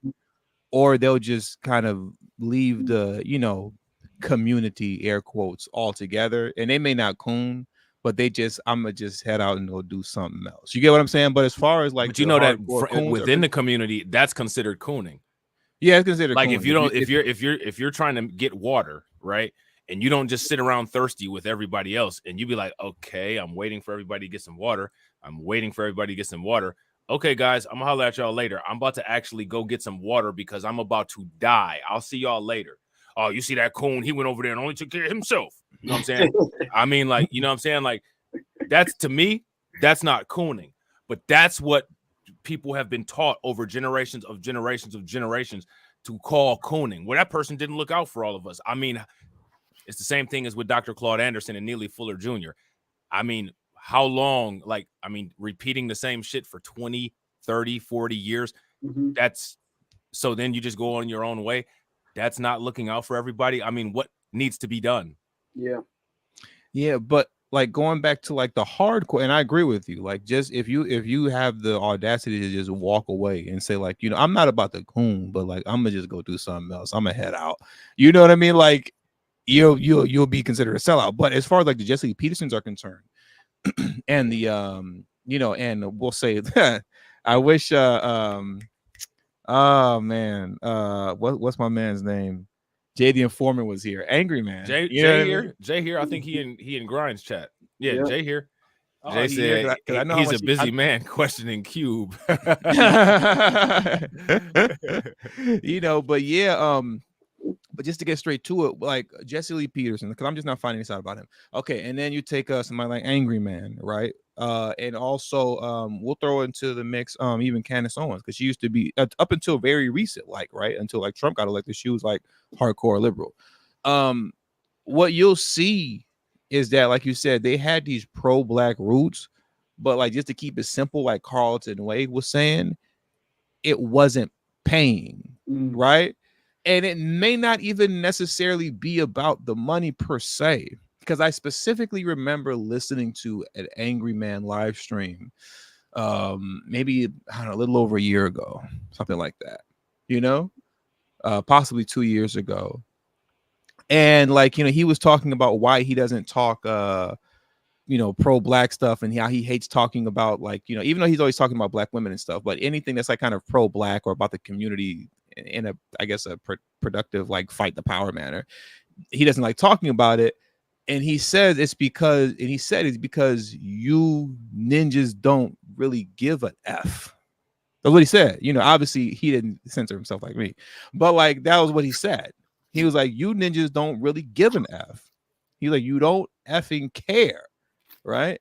And when he realized that, when that realization came upon him, that like, oh, I'm putting all this effort and energy into this pro-black stuff and nobody really cares, then he headed out and went the other direction. The only difference is that, like, now he goes hardcore with that black community is trash stuff. You get what I'm saying? Like, boomerang in the complete hard right direction, just like a Jesse Lee Peterson and just like a Candace Owens. But like that's what you'll see if it's not paying, or if things aren't transpiring the way that they feel it should in terms of just general support because I'm trying to do this or I'm trying to do that. It doesn't necessarily have to be a money thing, but whatever the goal is, you get what I'm saying? Like, I'm trying to do X, Y, and Z. Like, let's go, guys. You know what I mean? Like, follow me, and nobody's following you and you're breaking stuff down and seemingly nobody cares. Then they go in the complete opposite direction and start to tap dance hard as hell.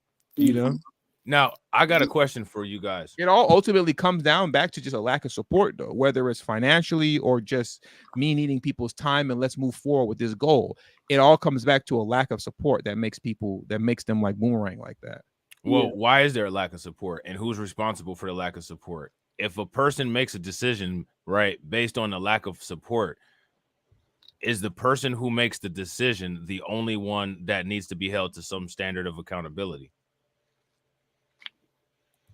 No, the people who are the most accountable need to be held accountable are the people who aren't supporting.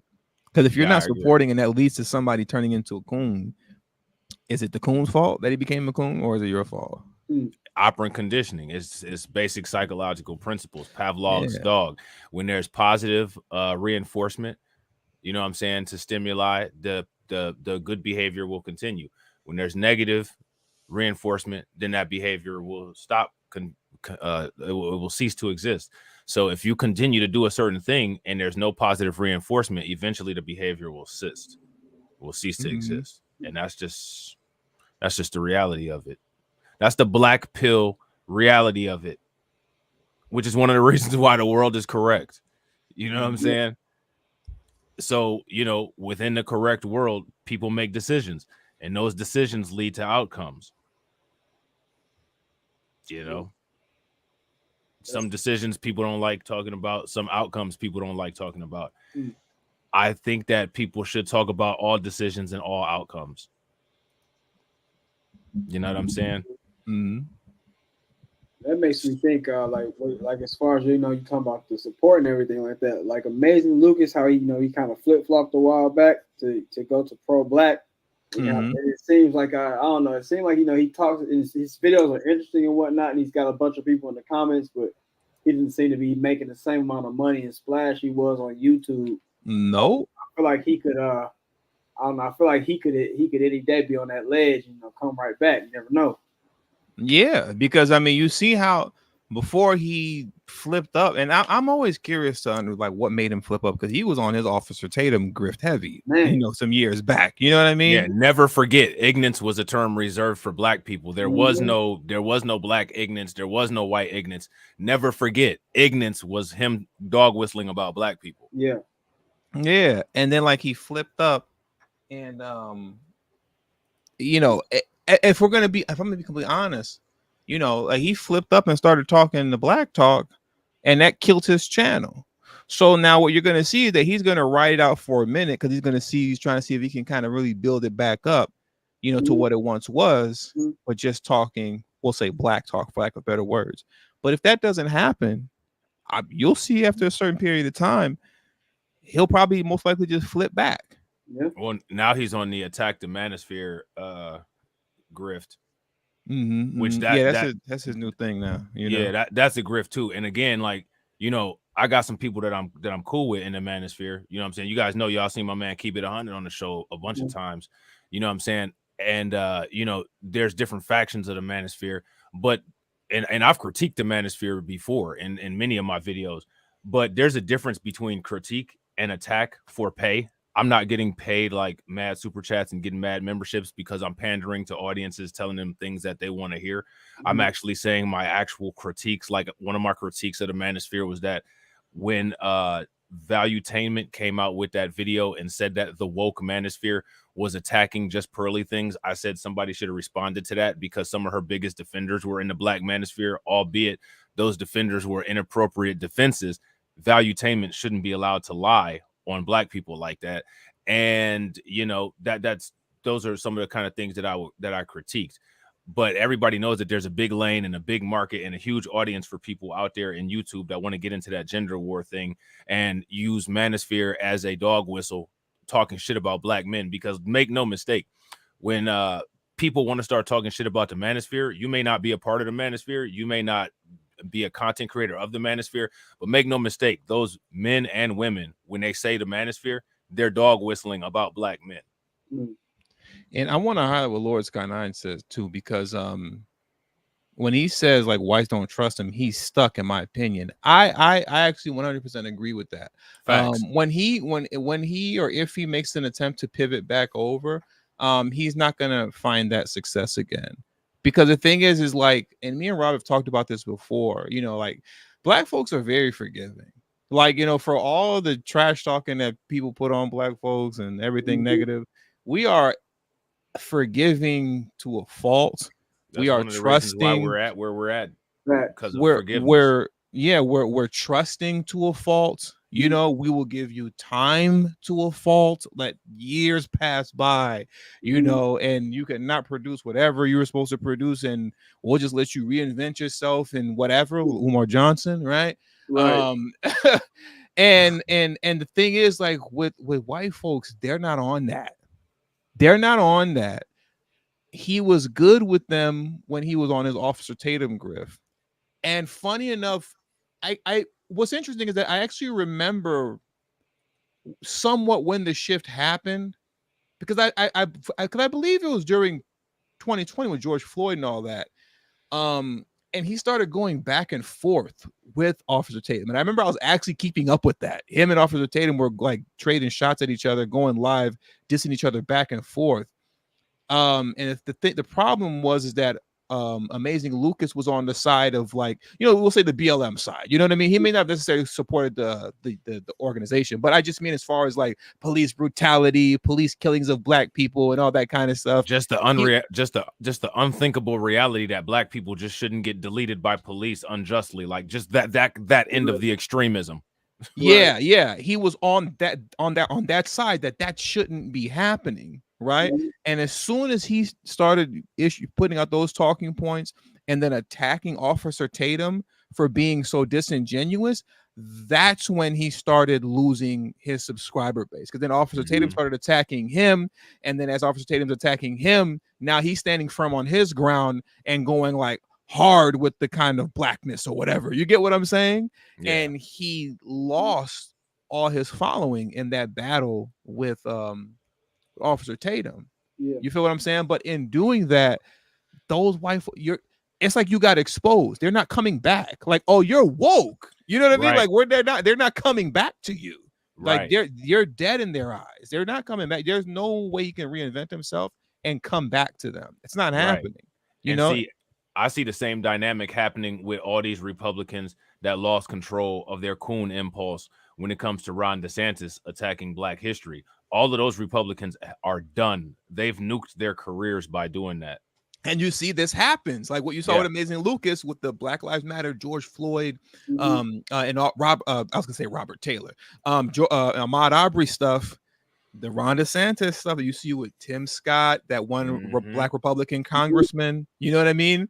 They were like, hey, wait a minute, bro, time out. And just the fact, and they didn't even say much. It was literally like when you watch what they're saying, it was like, hey, bro, wait a minute, time out. And white folks are like, no, you're deleted. You know what I'm saying? Forget time out. What? You're done. You know? They're not forgiving with that stuff at all. They hit him with that Tuco Salamanca. You're done. Yeah. Yeah. Right. I've been seeing it. They've been putting them folks in the blender on Twitter. I seen one dude just simply said, I just don't agree that slaves really benefited from slavery. And then, like you see white people like, yeah, I'm unfollowing you, and then like you got ditto. It's like, okay, wow. Yeah, this quick. Man is kind of setting up for something that's kind of right. You guys are always talking about being fair, and he's a hardworking American man and all that kind of stuff. But then you don't want to stand up for what's right. I don't know. Yeah. And they're not even saying much. The one with Tim Scott, he didn't say really anything. No, he didn't. He didn't criticize. I actually did a video specifically pointing that out. He didn't even criticize DeSantis at all. And he gave DeSantis a pass. He said, DeSantis and that guy that shot up that bar down there in Atlanta, that salon, that's just what happens when, certain guys have a bad day. He said that people say things like that when they have a bad day.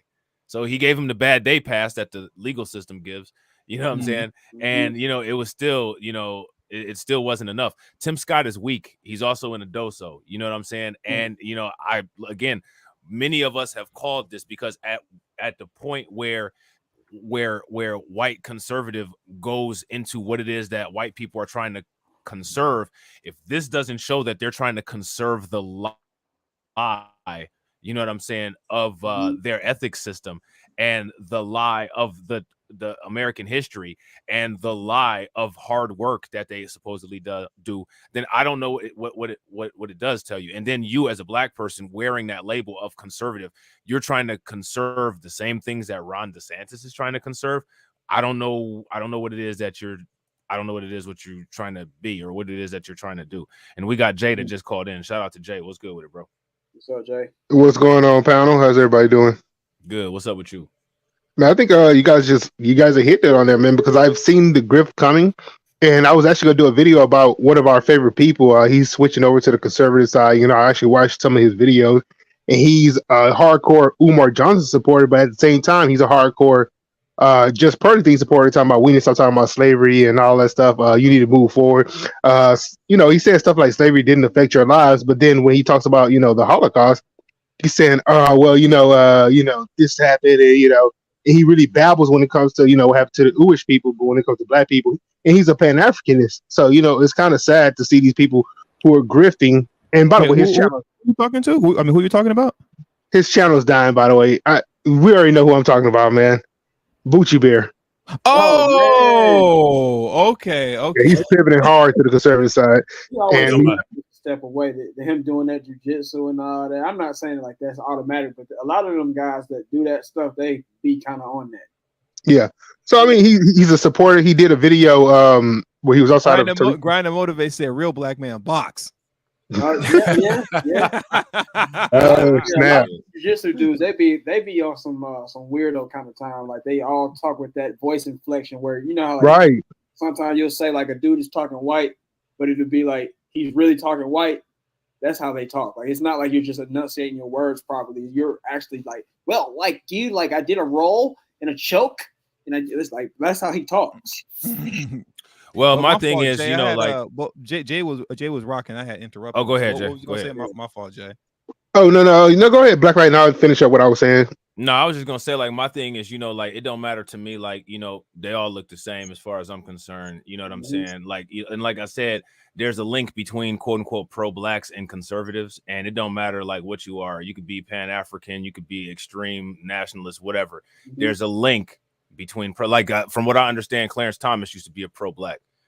You know what I'm saying? So like there is something in that evolution process that is defective, that needs to be examined and assessed, because all of those people start right there and then they pivot into the next progression. You know what I'm saying? Like you never see a white nationalist start out as a KKK member and then become a white BLM member or an Antifa member. You never see that, but you do see pro-blacks from all spectrums of quote unquote pro-blackism, as I like to call it, they evolve into the ultimate coons. At the end of their arc, they either stay pro-black and continue to try to be productive, or they turn into coons. And honestly, yeah, and honestly, it goes into sometimes, you know, when I do my live streams, I point out the fact that when it comes to the quote unquote alleged pro-blacks, you wonder if white supremacists wrote their talking points because they literally say the same shit about black people as these white supremacists do. Like, did you read chapter 1 in the bell curve and then decide to go preach and put your plate out for the crowd or what? Right. You know what I'm saying? And a lot of these people are old. Like, these are old people. You know what I'm saying? And like, I'm not trying to be funny. I'm not like no spring chicken. You know what I'm saying? But like, ideologies need to be evolved upon. And I said this before, you know what I'm saying? When it was Newton's theory, you know what I'm saying? If Newton's theory never evolved, we would have never had Einstein's theory of relativity, right? If Einstein's theory of relativity never evolved, we wouldn't have quantum physics. If quantum physics had never came about, we wouldn't have string theory. You know what I'm saying? And so my thing is, what's been evolved upon with this? These things have been taken and used to appease to people's emotions and be a cookie cutter of ways to get people emotionally involved and talk a good game and not put any pieces on the board. You know what I'm saying? I don't care about nothing that anybody identifies with. I don't care about none of that. I don't care about none of that. I care about putting pieces on the board. I also care about people having their own personal autonomy. If you're somebody that feels like you want to go back to Africa, I want to help you be able to go back to Africa, but don't tell me what to do, because I'm going to do what I want to. You know what I'm saying? I believe that personal autonomy is very important. And a lot of this stuff is not about personal autonomy. It's about zombie-like groupthink, getting people to repeat the same shit so that they continue to have a self-sustaining lane. Because as long as there's no progress, a lot of these people don't have anything to talk about. I could stop talking about these kind of issues right now and do a stream about artificial intelligence. I could do a stream about, you know what I'm saying, cryptocurrency. I could do a stream about molecular biology. You know what I'm saying? I could do a stream about X-ray crystallography. I could do a stream about whatever. And as soon as you do that, I'm gonna make a video calling you a coon. Yeah, I mean, I may as well be a coon. You know what I'm saying? Like, right. But then, like, if the channels, the alternative channels are so interesting that I get an outpour of rewatches and support, and it activates the algorithm to where I get 100,000 subscribers in 6 months. Should I care about somebody's critique of me does the coon critique bear as much weight as my $300,000 a month that I'm getting from YouTube? Not dissing black people, but talking about a particular subject. I just walked away from what I was doing because I wasn't getting what adequate amount of engagement for people who would like to make change would seem to be. That's the question that people got to ask themselves. Right. No, you're right there. So circling back to that, that's a good point, by the way, Black Light. But circling back to that Bucci Bear conversation.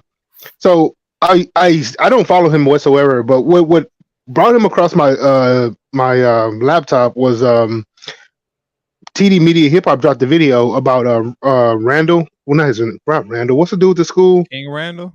King Randall. So you dropped the video about him, and I was trying to look up some information about him.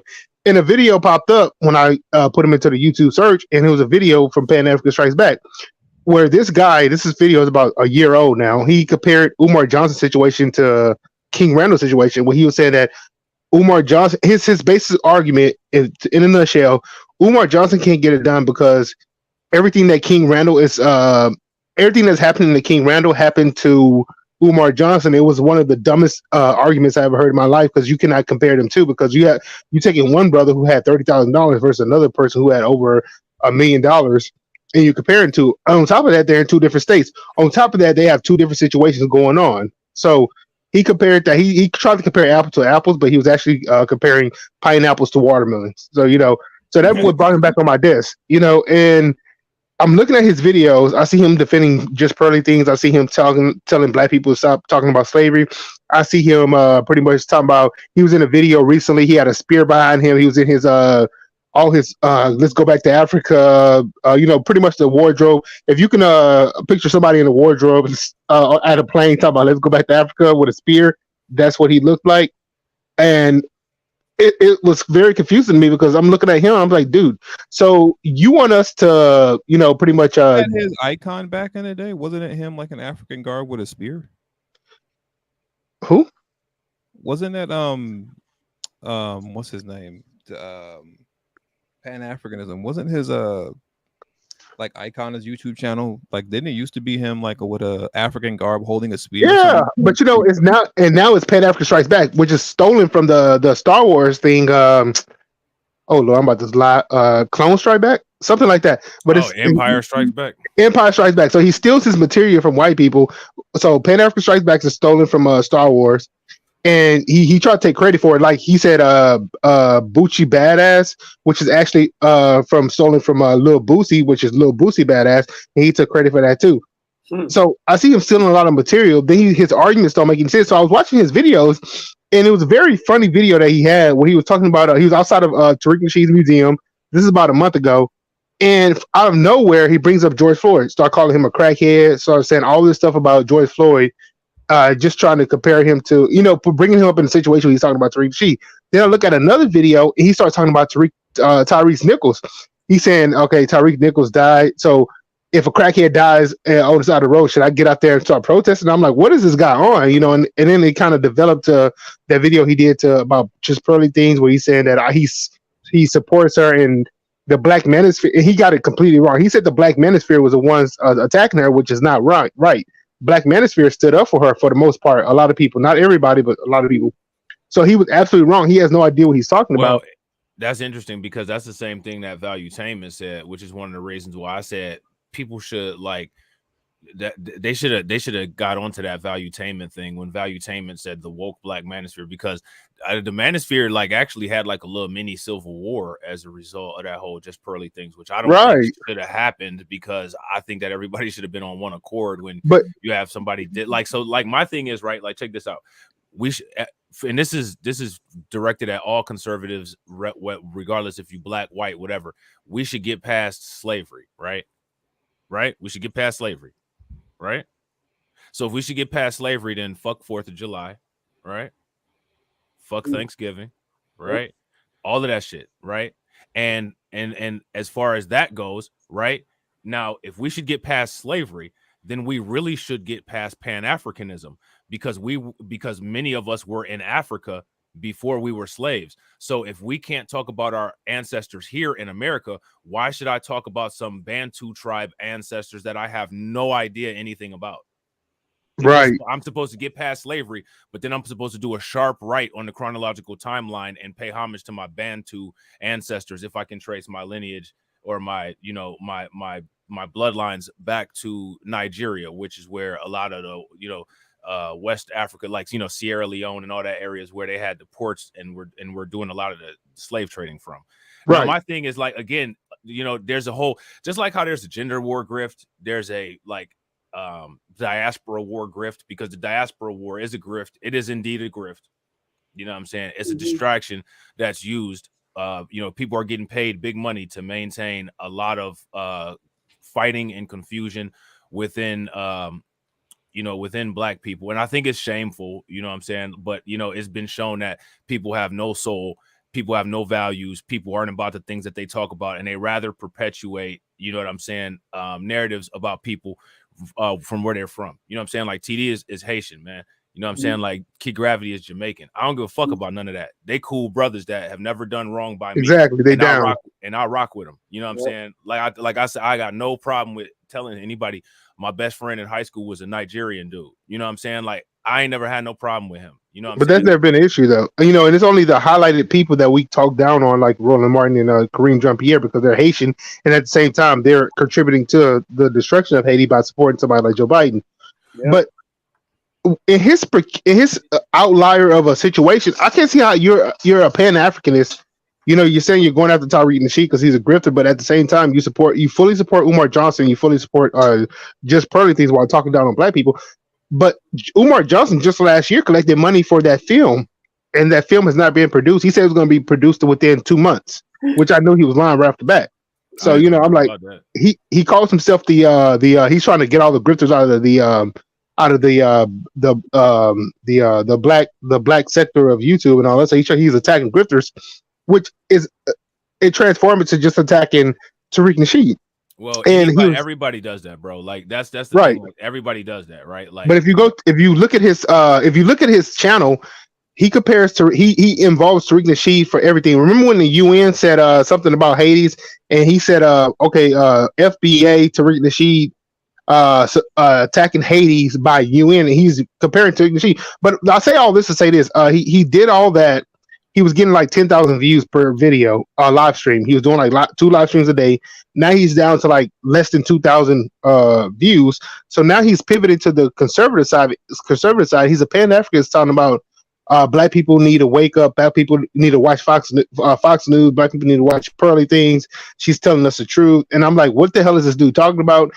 And all his arguments is like that of an elementary school child. And I'm like, no wonder your crowd is dying, because he was making buku money talking down on Tariq Nasheed.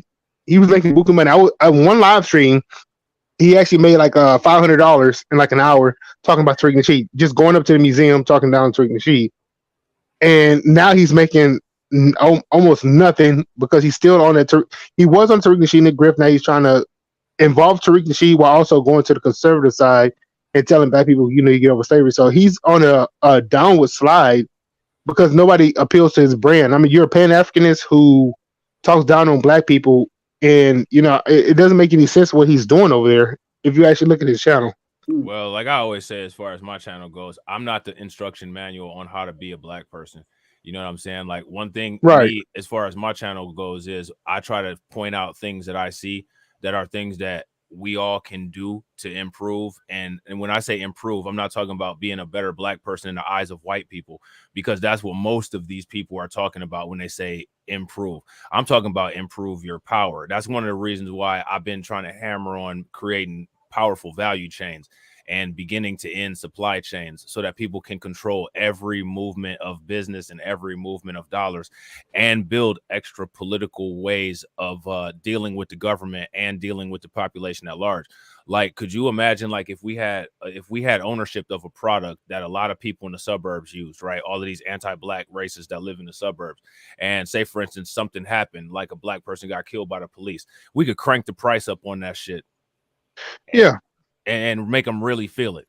I bet you, you know what I'm saying, they would shut up. No, you're absolutely right. And it's about control. It's about getting your people organized so they can see some power and get in a position of power. But these people don't talk about none of that. Right. They're just grifting online. I mean, what you're talking about is absolutely correct. What we should be doing, local offices and all that stuff. Like when 2024 hit, I might vote for Cornel West and vote who I believe in on the local levels, no matter who they are, what party they're affiliated with. But I mean, like, yeah, no, that makes sense, bro. And like, my thing too is like, that's another thing. Like, I have my critiques of Cornel West, right? But like, I understand why people who want to vote for Cornel West would, and I support that. Yeah, absolutely, man. You know what I mean? Like, there was somebody else it wasn't just you, Jay. It was somebody else. They were like, well, I think it was Oil King. Oil King was like, I plan on voting for Cornel West. I was like, hey, bro, go for it. You know what I'm saying? Like, I got my critiques of Cornel West, but I understand why you're doing it, and I'm glad that you're exercising your power. And that's what I support. I support people exercising their power, power of choice. If you exercise your power to not vote, if you exercise your power to put your vote and support behind a candidate like Cornel West, whatever it is that you do where you're intelligently utilizing your power, I support it. Yeah, let me finish this up by saying this because I've been talking a long time. No, go ahead. Exercising your power. We got to get black people whenever they hit one of our channels to understand that you don't belong to the Democrats or the Republicans or Green Party or the Libertarian. You belong to whatever best fits your interest, and you need to understand why that fits your interest. This whole Democrat voting blue just because you're black and black people historically supported them, or just because Roland Martin's over here saying that they're locking up police officers, but he can't provide any police officers. He starts talking about police officers, then he ends talking about correctional officers. Like, what are you talking about, dude? Those are two different things. They might have locked away some correctional officers, but are they going to go after the police officers who are committing these crimes? And I'm not pro police, but I'm like neutral on it because I see how much they suck out of the city budget, pretty much. But it's getting. Let me sum it up. I'm stumbling over here. Getting people to understand the reason the importance of politics, and I think it's going to take a grassroots effort. This is why I rock with people like FBA and all that, because no matter if you're Freeman, FBA, I don't give a damn what you are, man. I'm trying to get people to understand. You know, I had a conversation with a woman and I asked her why she voted for Sheila Jackson Lee, and she literally, she's like 64. She told me, "Oh, I took a picture with her when she was at my church," and I'm like, and that picture was like 10 years ago, and I'm like, but she don't do anything for us. So we're in Houston. You're going to vote for a woman that don't do anything for us and put her in a position of power over you, over the laws and everything that's happening in your city, just because the broad took a picture with you and she came to your church. That doesn't make any sense. And I'm a religious man my damn self, but just because she took a picture with me doesn't mean she's a right person, or just because she came to my church doesn't mean she's a righteous person. And that's all I got to say right there. Yeah, symbolism.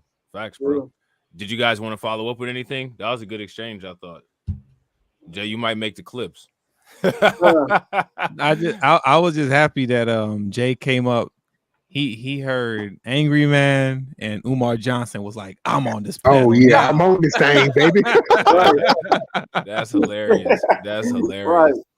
That's hilarious. Shout out to Jay. All right, y'all. So we're gonna listen to about maybe like 15 minutes of this, maybe less, maybe like about 5, and then we're gonna get into that next thing, and we're going to we're gonna wrap it up, because this has been I think that this has been a great show. What do you guys think? I miss my man We Lit. I wish my man We Lit was here. I miss Tori and Keep It 100 too. But this was a great show, I think. You know what I'm saying? Like this was very good. You know what I'm saying? So shout out to everybody that's been on here. Yeah, no doubt. You know what I'm saying? I think the reason why it was so good was because TD was late. You know what I'm saying? Right. Hey, man. I was actually, for those listening, I was in and then I left. Like remember like the pre-show, like before the show started, like I was in and then you were like, yo, what's up, everybody? Woo, woo, woo. I didn't say nothing. And I was like, man, I'm gonna head out. I'll come back. You know? Yeah, he did. He did that. He went live too, and I was just getting off of work when he went live, and I was like, oh man, I'm gonna listen to it on the radio. I mean, listen to it in my car. Then I ended up putting on your show, so I didn't even listen to what he had to say over there in the Illinois case. I told I'm gonna tell Grind and Motivate one of these days. We finna wait until TD hit the live button, and as soon as he hit the live button, we about to hit the live button at the same time. I forgot. I remember me and Torian were live at the same time once before. Yeah, and that happens a lot on Friday, because Torian do the Freestyle Fridays, and then you do your scheduled live stream on Friday. Yeah, and I think I had did mine a little bit late, because he does it at the same time.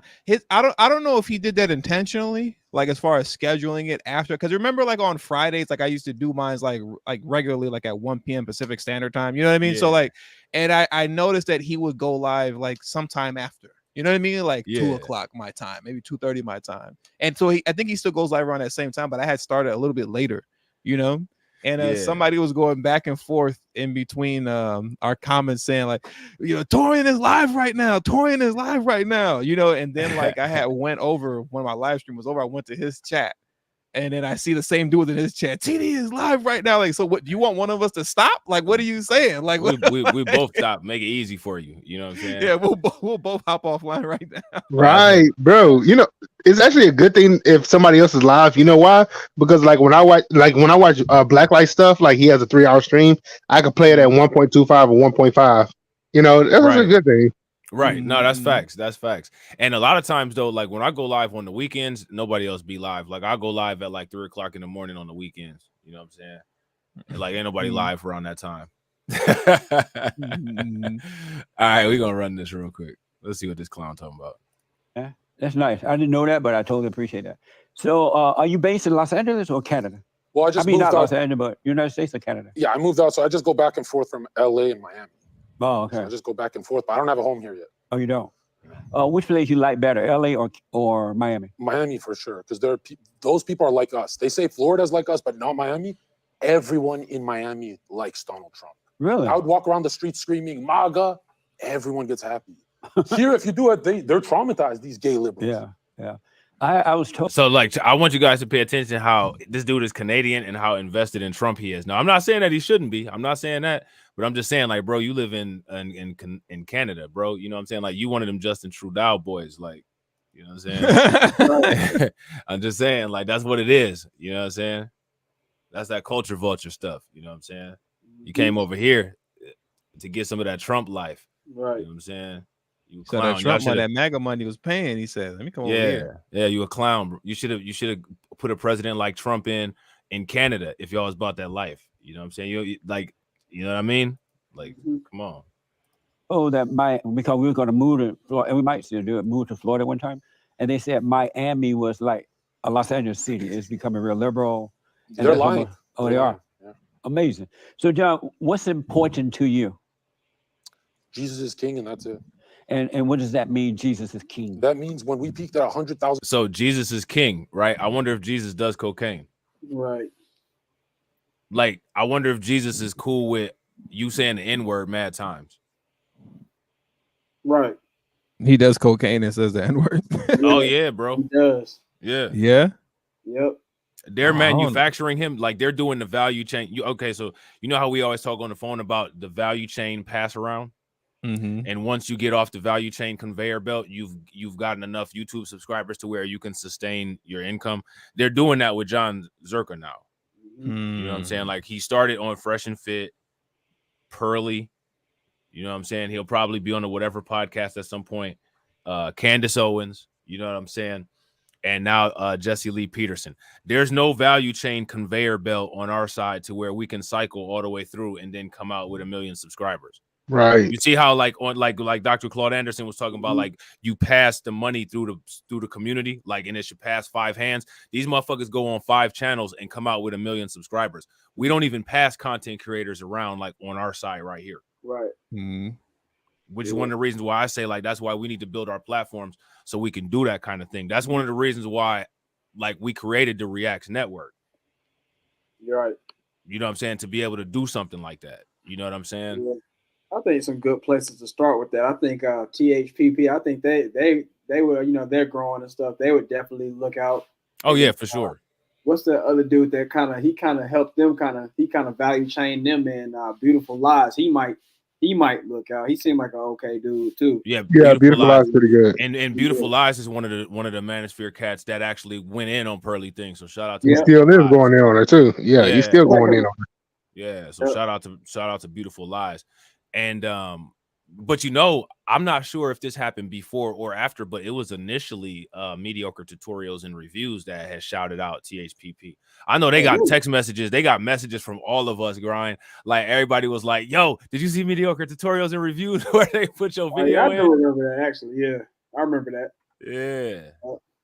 Yeah, you remember Real Talk back in the day? The girl that used to do, like, she used to do the skits kind of like you, and like she would make the songs and stuff. And Abba and Preach made her video where she dressed up like Myron. They put that in their video. Yeah, that stuff helps. No, yeah, value chains actually are a great thing to utilize though. But one value chain I did notice on YouTube, Duke the Don, LTTV, E Black, and it was somebody else. They have a value chain there. They cooperate with each other. They, pretty much trying to build their own ecosystem. But I see it's building slowly, and sometimes that happens because these people are anti-manosphere. They're anti-just pearly things. They're anti-conservative grift and all that shit. And I saw LTTV go in on Tommy Sotomayor, but this don't give you the numbers, so you got to slowly build up, even with the value chain with that, like that. Yeah, I've never had a conversation with LTTV. I actually really like his content though. But me and Grind, you know what I'm saying? We like Duke and Don is like extended family over there. You know what I'm saying? So like, we rocked with, and we still, I don't have no, like, I still rock with them. I watch their content every now and then, you know what I'm saying? Because my work hours have changed, which is why I don't really be in live streams at all like that anymore. More so during the day than like at night anymore. But like, Duke and Don, they rocked with us like way back in the day. You know what I'm saying? And we still rock with them. You know what I'm saying? They always did right by us. You know what I'm saying? Like, we had no problems, So, you know what I'm saying? Like, they definitely are the type that are real cool. They'll let you get on the panel, you know what I'm saying? Let you debate, you know what I mean? Pull you up, you know what I'm saying? So shout out to them for being like that and doing that kind of thing. And I agree, they are doing that value chain approach, and more people should do that. More people should. Me and TD try to do it. You know what I'm saying? It's one of the things that we're trying to do with what we're doing. You know what I'm saying? Same with me and Grind. You know what I'm saying? So I think that over time, once we have enough subscribers and enough influence, people will be able to see like, oh, okay, like this is how it's done. Which you should be able to see this is how it's done because you see these people on YouTube doing it every day. But you know what I'm saying? They just, like it's just a shame, you know what I'm saying? Like with Kevin Samuels and like people like Abba and Preach, you know what I'm saying? Like they kind of, have a lot of pull and a lot of influence and they don't really do that. Right. Abba and Preach rather hang out with Destiny. And I always said this about you and TD. I mean, I saw that Just Talk with TD and Rob, man. I mean, it's kind of different from what you usually do. And it's kind of different from what TD does. And I thought to me, it seems more attractive than what you guys usually do, outside of politics, outside of news information that you guys be doing on the usual basis. Yeah, I agree. It's like a more like this is us type thing. A casual conversation where you actually get the personality. It's not so much like a news report. You know what I mean? It has more personality, if that makes sense. You know what I'm saying? Yep. Yeah, no, I agree 100%. Well, you know what? I hate to say this. Sorry, Zherka. You know what I'm saying? You're boring me. Is he boring you guys? Hey, he's boring because like we spent that whole segment speaking about everything but him and whatever he's talking about. Like he was up on the screen for like 45 minutes to an hour and we didn't address him not one time. Yeah. Right. Yeah, and nobody cared. And right. You know what else? Like you know what else? Like one thing that I want to do too is like even with the Discord, you know what I'm saying? Like shout out to Jay because Jay is part of the Discord. That's how he came into the stream. You know what I'm saying? That's why y'all need to join that Discord. But like and Carlton in the Discord too. You know what I'm saying? Shout out to everybody that's in the if you part of the Discord gang, throw the radiation emoji in the chat. But we talk about this kind of stuff in the Discord. You know what I'm saying? Like these value chains, you know what I'm saying? Like all kinds of, business type topics and stuff like that. And we also talk about the news and other things like that. And like what we're trying to do is build a whole entire platform, not just a channel or not just a subscription. Shout out to Win Lose a Rug in the Discord. You know what I'm saying? We're trying to build something so that we can actually have a legitimate and forceful, effective voice. Like how this woman here has some legitimate and forceful kicks to this door of this police car. You know what I'm saying? Let's check this out real quick. Real quick before you start that one, I gotta run. Oh, okay, for sure. Yeah. But this was a good stream and it was a good conversation. And also, I just want to do this real quick before I leave. I want to highlight Jay the Informant real quick. Like that little thumbnail thing is wild. They wild. That's wild. I was reading it, but I'm like, wait, what? Right. Jay crazy. Jay crazy. Thank you. That was hilarious. I see that. I was like, nah, I got to put that on the big screen real quick before I get out of here. That's hilarious. Jay crazy. You know what I'm saying? So I want y'all to see this, right? Do y'all see the title of this right here? Boyfriend beater is convinced that laws don't apply to her. Now, what do that sound like to y'all? Privilege. Mm-hmm. She sound modern in the mud. Oh yeah, fast modern. Yeah, postmodern woman. Let's check this out, man. It's masculine right here, but she ain't never been on no thumbnail though. I'm trying to figure out why. You know what I'm saying? Shout out to my man AW1. What's good with it, bro? Why she ain't ever been on a thumbnail before? You know what I'm saying? Hey. On July 15th, 2022, officers responded to a 911 call about a domestic disturbance from a neighbor. They advised that a female was yelling and physically attacking a male. How's it going, man? Good. Hey, were you just walking with a girl? Huh? Were you walking with a girl down Page Street or anything like that? Okay, we got a call. So a guy possibly getting smacked around by a girl in a pink shirt. So we're just checking there. You're good? Someone down there. You saw somebody down there? What's all the scratches on your neck, man? Right here? Yeah. Yeah. Yeah. Do you have an ID on you, bro? You don't? What's your name, man? I don't need to tell you. Yeah. Look, bro. I mean, it doesn't need to be complicated, man. Hey. I didn't break no laws. I know, but I have a lawful reason to stop you. So let me ask y'all: is the cop handling this the right way? I think so. I'll give it to the cop because he's looking at this.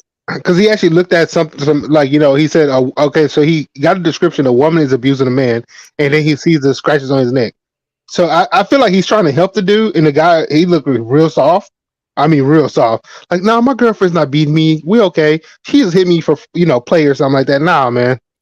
I think this is gonna be the guy. I bet he's the boyfriend of the girl. I guarantee it. Hey, Carlton, wow, man. Carlton says she kicking the car with those IG strong legs. Damn. That's hilarious. That's facts, though, man. Them IG models, man. You know what I'm saying? Them legs, it kick a concussion into your head. Yeah, you got a point there, though. You know what I'm saying? You got a point there. You can't, you know what I'm saying? You can't take that away. That is definitely a good point that I didn't consider. What do you think, Grind? I mean, I'm just agreeing with y'all on this one. And are we moving to a society where, you know, I mean, if we go back to the 1920s, you would never find a man that's afraid of his wife. But now we move to 2023, and we find these men they're afraid of their wives. You know, their girlfriends feel empowered. You know, woman power. You know, they put that power on their boyfriends to make sure they're in check. You know, I'm not hating on it. You know. Yeah, she was putting that woman power to that door of that police car, wasn't she? Facts, absolutely, man. I think there's a lot a woman can secretly do to you on the low. That kind of stuff goes. That domestic stuff goes. So that's why I think like when like it's I think it's different. Like they'll think a dude is a punk because he doesn't just outright get a woman out of his life that's that's showing crazy signs, but you kind of doing that, it'll kind of turn her up, and then she'll start lying on you, and then she'll probably get the the better end of the deal is what I think. Yeah, I definitely agree. If you guys agree with that, give me a thumbs up. If y'all disagree, give me a thumbs down. All right, y'all, I'm about to run it. Okay, because we got dispatched. You matched the description of the guy that was getting beat up by a girl. Okay, you have injuries on your neck. All right, It don't matter. It does matter. Okay, good. You don't have an ID on you, man? No, I don't know. You don't? What's your name? I don't feel like I don't need to tell you that. Okay, you feel like that, but I haven't broken the laws. I understand. Listen to I me. haven't committed a crime. I don't need to provide you with that proof. Okay, but listen to me. I'm telling you. Okay, just listen. I have a lawful reason to stop out and talk to you. Okay, so you have a lawful reason to identify yourself to me. If you don't want to identify yourself to me, I'll take you to jail for concealing your identity. It's that simple. It's literally that simple. Bro, what's gonna happen if I tell you my name? You leave me alone? Can I walk away? We'll go from there. Okay, but if you don't tell me your name, you're gonna go straight to jail. I understand that. Okay, you gotta understand that. I have a job to do. Okay, you have scratches on your neck. Okay, which are signs of some kind of battery. All right, which are probably from your girlfriend, right? I don't want to press charges. We're fine, right? It's probably from your girlfriend, right? Okay, so if it's from your girlfriend, that means it's a domestic violence. Okay, so which means I have to investigate it, and I'm authorized to take some kind of action on it. Okay, if you don't want to do anything about it, we can let the courts and all that know. Okay, I understand that. I'm obligated by state law. I'm obligated by state law to do. So now let me ask you guys a question. What if this wasn't a situation where there was alleged domestic violence? What if this was a different kind of situation? Would people be okay with the police using these kind of tactics to coerce somebody to cooperate? Yeah, I feel like I would. Depending on what the other situation is, I would. But in this situation, he matches this. Bruh, this is sad, man, because they're pulling you over because they say, "Hey, dude, you just got your ass whooped by a woman," and you match the description. It's kind of, I mean, it's sad in my books, but in any other scenario, I would have to say I would agree with you on that one, Black Lightning. Yeah. It's just interesting. It's just interesting. You know what I'm saying? And shout out to my man AB Promotions. AB Promotions says, I don't know if that's correct. I'm not sure if he has to identify himself. Right, yeah, me neither. So if there's somebody that could verify that. Hey, is he in Texas? I'm not sure what state that he's in. I think it'll show at some point on the dash cam, or either we'll see a picture of the police car. I'm gonna speed it up a little bit. Oh, let's see. Hold on. Let's get to where some action is. We're gonna speed it up to right here. Let's see what goes on right here. Oh, Karen alert. Okay. Well, I have a problem when people have. But it's also when. Okay. Do you ever have another problem? Okay. Not when someone batters another person in a domestic violence. See that, or did they just hear us arguing? Because I yell. Hey, what kind of police car is this? You know what I'm saying? Like, anybody ever seen a police car like that? Like, I've never seen a police car like that before. I have plenty of times. Yeah, so the police sign is in white too as well, so it's very hard to see. Yeah, it's in And white. this is the catch you slipping car. Right. Yeah, no doubt. like a mother. I ain't lying. It's not even him half the time. It's me. Trust. I will completely say that. I'll go to jail right now for that. Okay. That's me. Huh? Leave him the out of it. You're a fucking bald ass fat white ass. Go. Man, she just started wilding at first. It was that's how that modern shit flip on him, man. That's that chemical shit. That's why these motherfuckers need to be having their hormones regulated, get on some damn birth control and shit, because that's that shit right there. Man. You know what I'm saying? That's that shit right there. That estrogen start coming out of them damn glands and shit. Next thing you know, that It's looking bad too. Demon possession. Look, just watch. Like, it's all calm at first. And she literally just said, well, I'll go to jail over whatever, right? So you'll go to jail. So when old boy start handcuffing you to take you to jail, then you start acting like damn poltergeist and shit. Right. The poltergeist. She about to spit pea soup out when she get on the ground. Yeah, she got a cobra back and she ain't worked for it. It's really horrible. Man, that's that masculine energy, bro. Yeah. That's that masculine energy. You got a whole like ridiculous cobra lats. Right. You know what I'm saying? Like swollen up, looking like Serpentor's head. Like that don't make no damn sense. That's that steroid shit. I'm telling you, bro. She got the heels, half eyes, teeth. Yeah. Man. They putting all these hormones in the meat. You know what I'm saying? It's not safe out here, you know what I'm saying, anymore because of these monsters that's being created with the dietary, you know what I'm saying, with the food and the shit that places are putting into the food, you know what I'm saying, and putting into the water. And it's turning women into this and turning men into him, the guy that we just saw up the street. Mm-hmm. And then also it's turning him into Shim. You know what I'm saying? Yeah. So so there's that. You know what I'm saying? I ain't lying. It's not even him half the time. It's me. Trust. I will completely say that. I'll go to jail right now for that. Okay. That's me. He said, okay, cool. Leave him the out of it. You're a fucking bald ass fat white ass. Go. You. Respectfully, See? And now he's a simp. Yeah, stupid. This right here, ladies and gentlemen, feast your eyes upon a modern relationship. Right. Out of control woman, beta male. Big time beta. You know what I'm saying? You have a whole, this looks like this cop is involved in a bullfight. You know what I'm saying? It's like one of them rodeos and shit that he got going on over there. Right.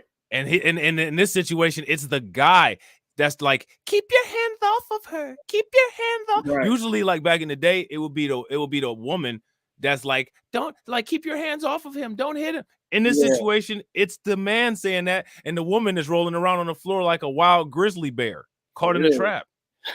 Making the sounds and everything. She about to come like. I just realized what Eddie Long said. Tell Pearl to calm down. Oh man, she's sitting up there talking about, hey, you guys. Yeah, they sitting up here doing these. Listen, look. Here go the OnlyFans diet, right? Imagine all of the muscle building, all the amino acids that these women get. You sitting there doing porn on OnlyFans, so you're drinking organic protein shakes during your OnlyFans film shooting. Whoa. Then you go to the gym and work out and get actual protein shakes. So you're getting organic protein from your OnlyFans shooting partner. Okay. You know what I'm saying? And you're getting protein from the food that you're eating, and you're making good money so you can get good cuts of meat. Whoa. Like, you know what I'm saying? Like, we're talking about actual muscle mass out here. People wonder why that Courtney Clinty chick was knocking Christopher Obumselli around like that. Ooh, I kept telling ass. people, look at her. She's built. Yeah, she's built. You can tell she hits the gym. She looks swole now that she's in court without her makeup and all that. Oh, she looks ugly too, by the way. Yeah, she looked like she always looks like she just woke up. Yeah, she does. She looks like she came straight out the trailer telling you to get the hell out. Leave her daughter alone. Right. You Negro, leave her daughter alone. You don't want to get her pregnant. Right. But when she was on that OnlyFans, the little pictures that they showed, like, bruh, you could tell she spent time in the gym that she was spending with that OnlyFans money, and she was built. Everybody know what a fitness female, you know what I'm saying, like a fitness model type chick look like. Right. You know what I'm saying? Yeah. Like she was knocking him around. And Christopher Obumseli, he didn't really look like the type of dude like that. You know, he didn't look like he was out of shape, but he just didn't look like the type of dude that was as into fitness as she is. Yeah, I think he said he was a bicyclist or something like that. So he was riding the bike and all that while she was in the gym. He's one of them kind of guys that doesn't love the fitness aspect of it. He just likes the sport and competing. And you know, when he's doing that, he works out. But otherwise, he doesn't. He's that guy. Otherwise, he doesn't. Yeah. So I mean, when you got a female that's constantly doing that, she got a constant supply of proteins and amino acids and whatever hormones. You know what I'm saying? She probably taking some testosterone and you know what I'm saying on top of it, birth control. Man, you're dealing with you're actually dealing with a wild animal. Right. Yeah, she worked for everything except for them fake breasts she got. Yeah. And those is probably sitting on top of some pec muscles. Right. She got some huge traps. You know what I'm saying? She got her shit is 4D. You know what I'm saying? She got to get the special bra that got the square on the bottom and the half circle on the top. Right. Bro, when they do her trial, I think is it her trial like next year, something like that? Is it? I'm not sure. I want to see that, man. I'm actually gonna look into that trial. I might stream it on Crimecast. Yes, man. We need to watch that trial. I mean, that trial was. I mean, the whole story is wild. The abuse was wild. The entire time. Mm-hmm. You're gonna be crying the entire time. Y'all should stream it live while it goes. Yeah, that's what I'm saying. I think I might stream it on Crimecast. Okay. Yeah. Now, hopefully, she gets some makeup and she doesn't actually cry. She just looks sad. That way, she won't mess up the makeup because she looks like another person. She looked like she's a 4 compared to that 9 or 8 that you guys saw. Right. She was like Bruh. a 4, nothing more than a 4 right now. Yeah, like a trailer trash, man. She look like somebody like that's actually like the story that Orange is the New Black was based on. You know what I'm saying? Real. AB Promotion said, "Look, I'm not playing around with some strong jaw woman. If she's acting like a man, I'm going to treat her like one. She's too aggressive." Yeah, I agree. Yeah. I completely agree. Yeah. You know what I'm saying? I'm not see, the police wouldn't even be involved in this right here. You know what I'm saying? Like, that's so funny. Yeah, like come here. Let me holler at you real quick, man. Come bring your ass over here. Bro, you know, it's funny for 2 reasons because AP Promotion just said that. He said, I'm not fucking around with some strong jaw woman. So I was watching Pan African Strikes Back, and this dude literally said on his live stream, if I get in a fight with a woman or a man and my girl is there, we're gonna jump you. It was so funny when he said it, man. Wow. I said, you and your wife gonna jump a woman? That's crazy. All right, he's already fat as hell, so I was like, well, what? Yo, wow. All right, I'm about to run this real quick. All right. I'm telling you, respectfully, do not touch her like that. Tries to kick me.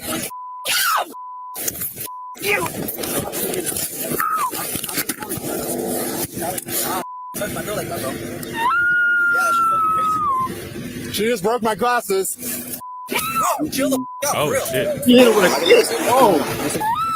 Yeah, that's what I'm saying, man. She don't know karate or nothing. That shit switches on, and look what they can do. She been watching that UFC at the Hooters bar.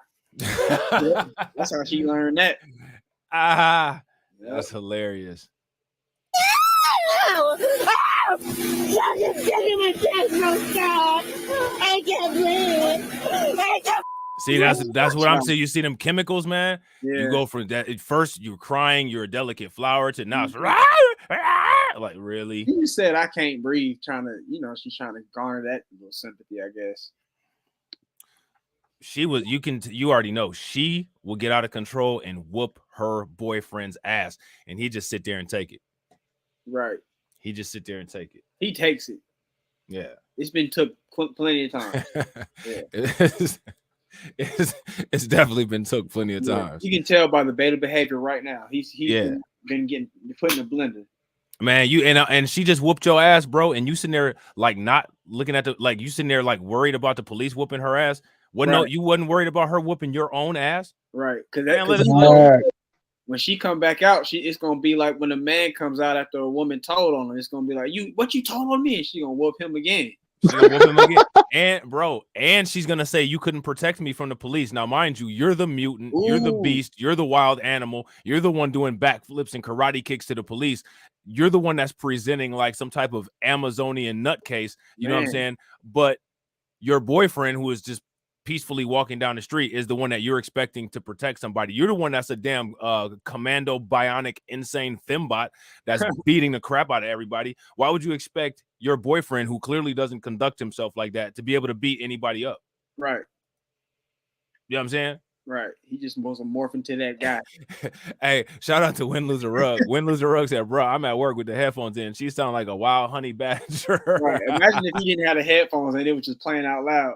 Man, right. They'd be like, yo, bro, what you watching? Right. Watching this crazy chick right here. Kick the police officer in the face and stay alive doing it. Yep. Bro, you can kick me, can't you? Bro, go.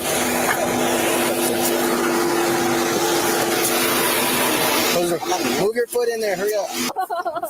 She kicked me in the face. Hey, stop. Stop. I hope she's gonna buy me some new glasses. Hang on, let me go get my shot. Hey, this is a WW3000. Right. You know how Tommy Sotomayor would say the BT3000. This is a WW3000. Right. And don't nobody make content about this, and there's plenty of this kind of content out there. This woman right here is not on Mediocre Tutorials and Reviews' most recent video thumbnail. He be lacking on that. He be lacking on that. When it's a black woman, he goes hard, but now nowhere to be found. That's what Jason Black said. We're putting you on probation. He's still on probation with me.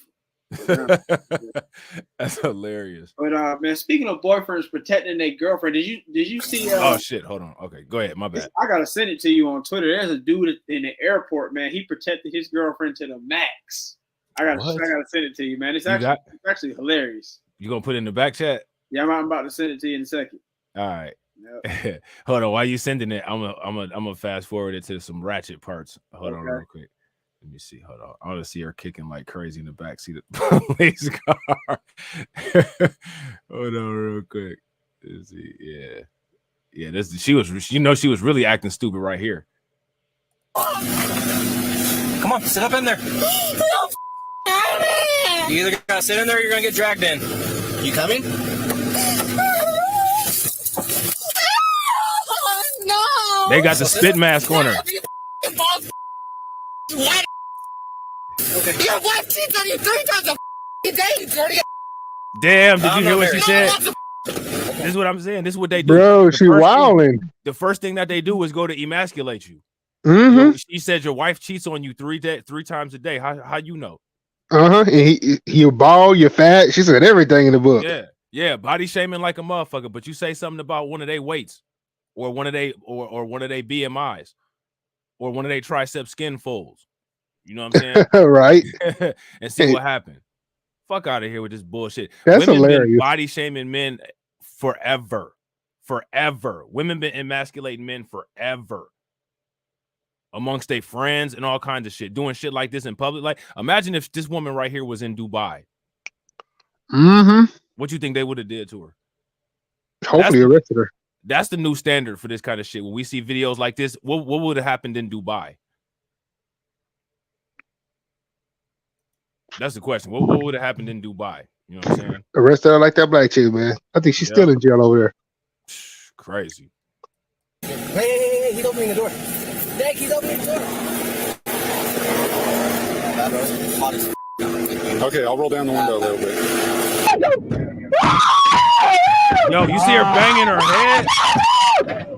That's a demon. Do you see what I'm talking about, man? This is a demon possession, man. Like I'm bruh. Do you see this? Don't no normal human being do that shit. Bro, this should be caught. Bro, if I'm in her employer, say if she has a job, I don't know if I wouldn't hire her.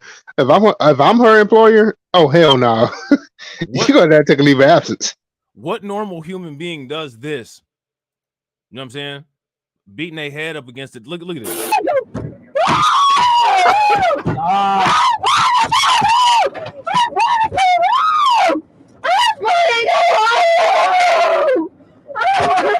Huh? Do you have his info? No, he's not coming back. He's lying.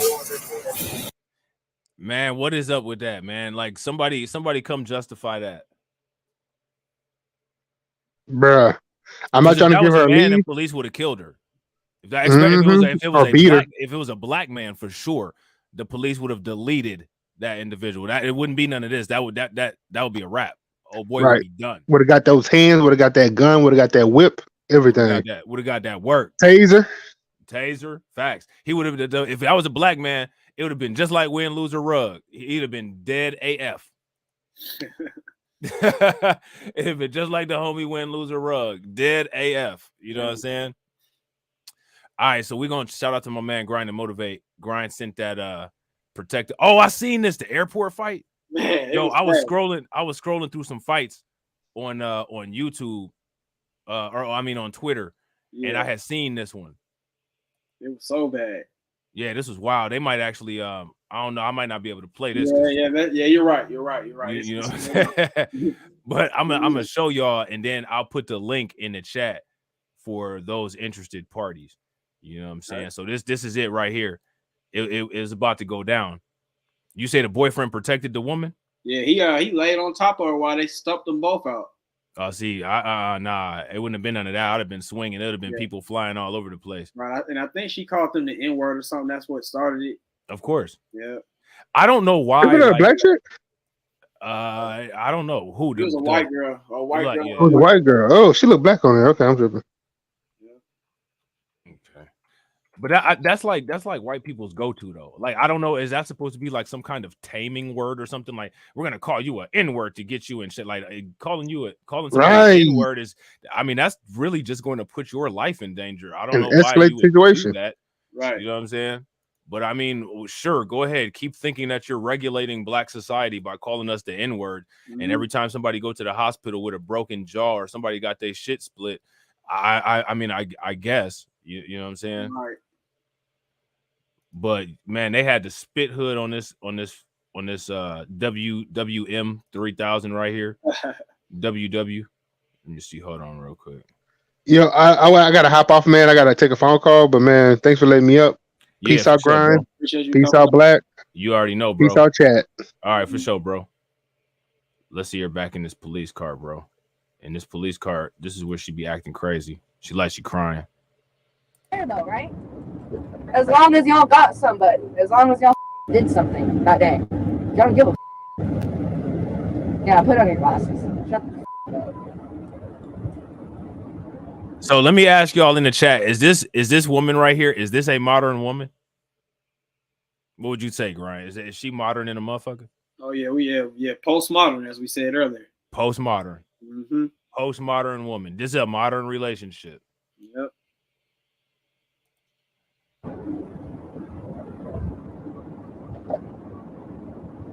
You had a cigarette and a lighter.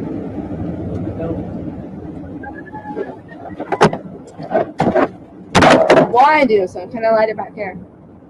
Cigarette. So can I light it back? See, like, she thinks that the way that she treats her boyfriend is gonna fly with them police officers. Yeah, I see that. Yeah, and see, that's another problem with simps, is because, like, honestly, like, simps give women like this headway to excuse and justify their behavior of how they treat their boyfriend, to treat another male like that, and then another male that's going to hold that woman accountable for treating them like that is going to cause a situation between the simp and that male that's like, man, you better come get your girl. How many times have you ever heard that, man? These chicks be out of control at a bar or something. You're like, man, come get your girl, nigga. You hear it a lot. You know what I'm saying? And people end up getting killed over that because these little chicks like this up here acting wild, and somebody got to come get their girl, and they don't like the fact that they getting told to come get their girl, so they take the aggression out on the dude instead of taking the aggression out on the WW 3000, and a fight break out, somebody gets shot. Right. You know what I'm saying? Mm-hmm.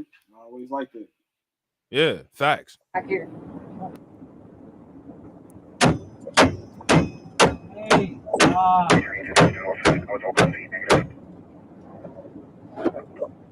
With me, I'm with you, bro. You want to act silent? You want to act like you can't talk to me? You can talk to me like a normal person, but you choose not to. So I'm gonna not talk to you like a normal person. You see the rationale and the logic that she's using? Mm-hmm. you know she goes at her man in the exact same way. Yep. Manipulating him. Yeah. Yeah. How many of y'all have ever heard these kind of tactics from a woman before? If y'all have heard these kind of tactics from a woman, give me a thumbs up. If y'all never heard anything like this before, give me a thumbs down. Okay. You want to be a dumb? I'm gonna be dumb.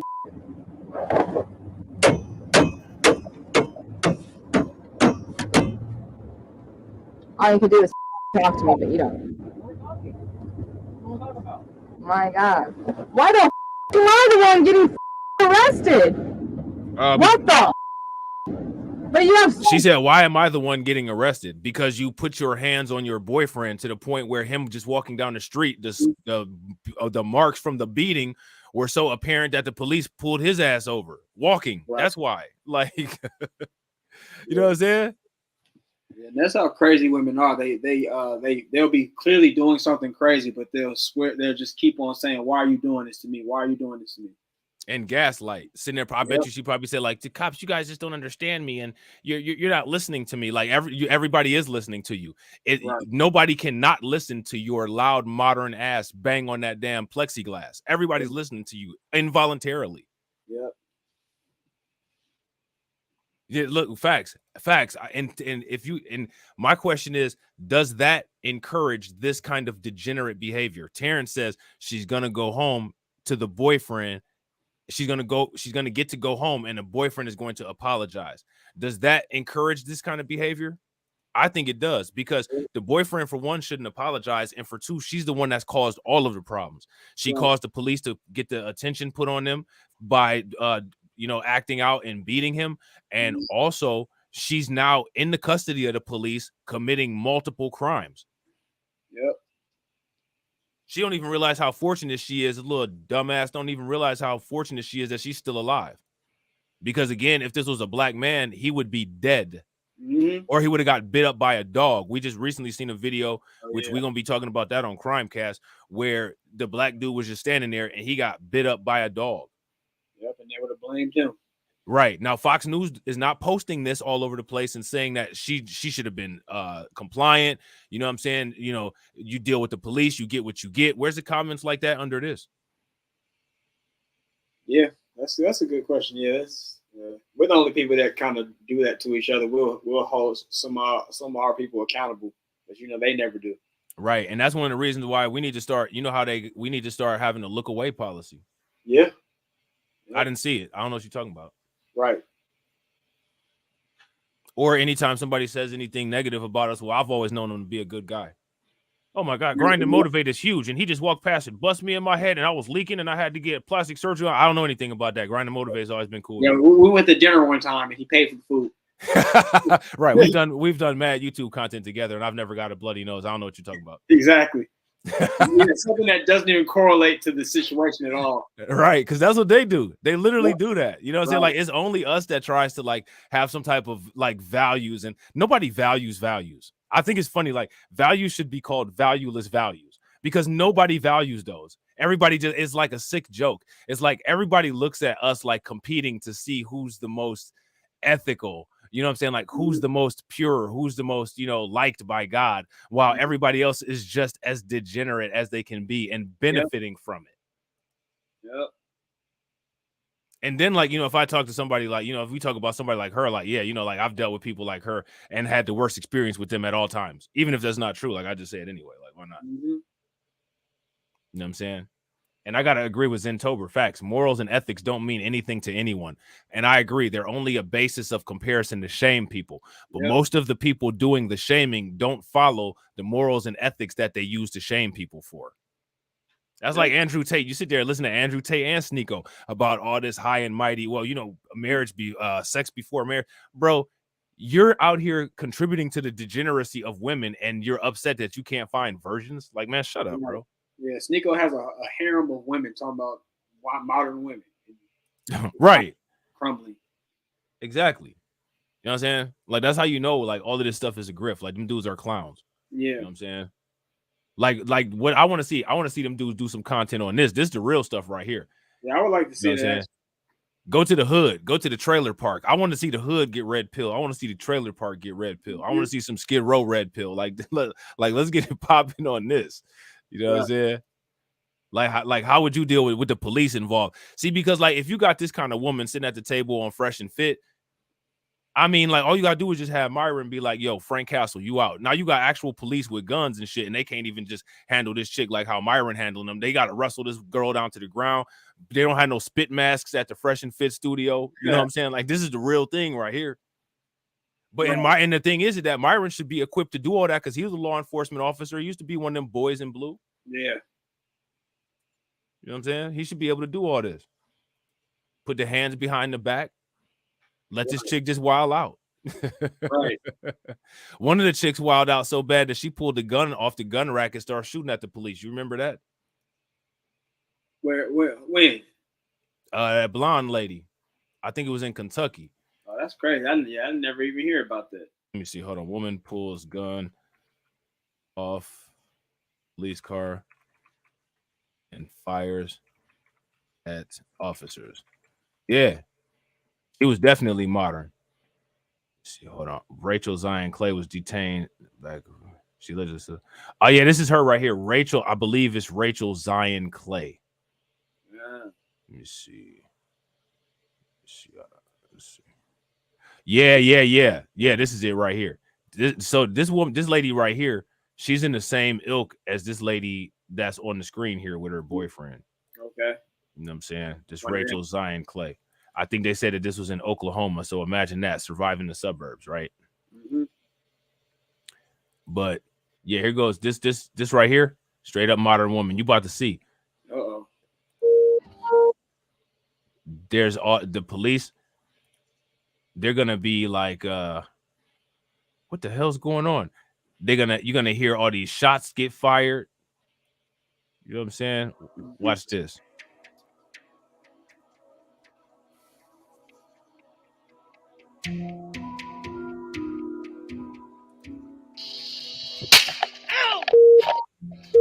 What was that? Oh, man, Danny, I'm hit right here.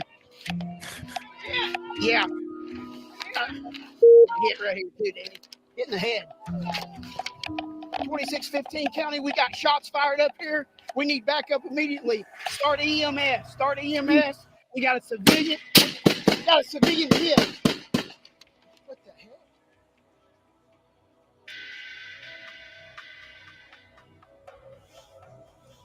She was on that meth.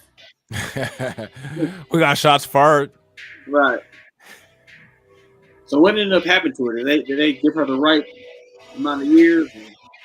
I don't know. I honestly don't know. This story just kind of fell off of the radar. I've been looking for some follow-up, but you know what I'm saying?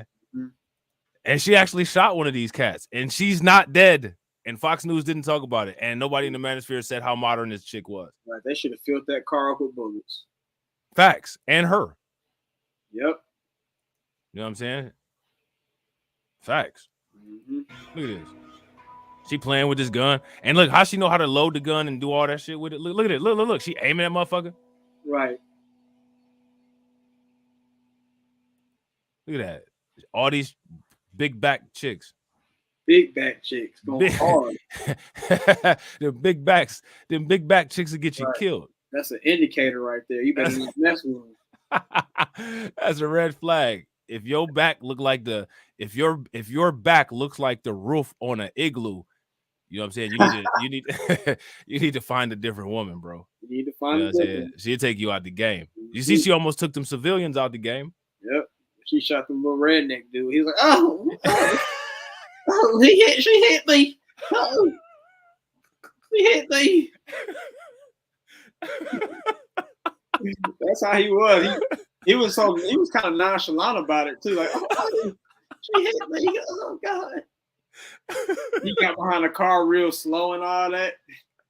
Everybody was moving. Like, oh, she hit you? And they just all got behind the car and started. He's like, yeah, shots fired.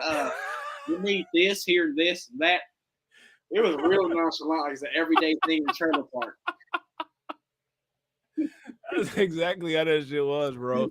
That's exactly how that shit was. Ow! My shoulder. Shots fired. Shots fired.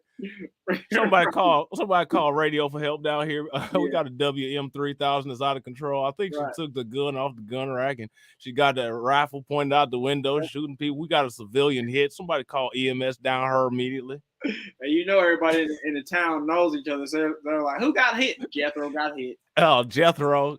Just in the wrong. I swear that Jethro boy, ever since he was 9 years old, just the wrong place at the wrong time. Hey, Jethro looked like he had a bad batch of meth or weed or something. They had put some extra stuff in there. Jethro got caught with that bad batch. Because he was already halfway retarded when they was talking to him. They're like, yeah, what's going on around here? He's like, well, you know. Oh, it hit me. It was bad. Right. Yeah, he was already scratching, you know what I'm saying? Picking at his moles. I got this mole right here I've been working on trying to pick off. Every time I get high, I try to rip it off my scans and it just keep growing back.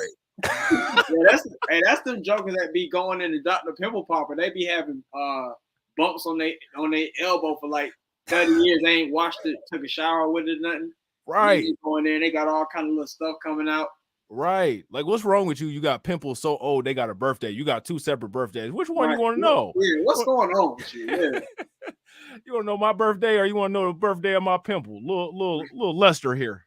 A little Lester. It be on their back too. It be on their back or somewhere that it shouldn't be. Like it's just out in the open. Like you got a lady that's wearing like half cut off tops with her back showing, but she got a bump moving off her back like Quasimodo. And you got dudes with stuff on their arms, on their nose. Yeah. Crazy. Yeah. Or they'll just have like a big like splash of paint right on their head. You remember that old dude that used to be the president of Russia? What was his name? Mikhail Gorbachev. He had that thing look like somebody just spilled some paint on his head.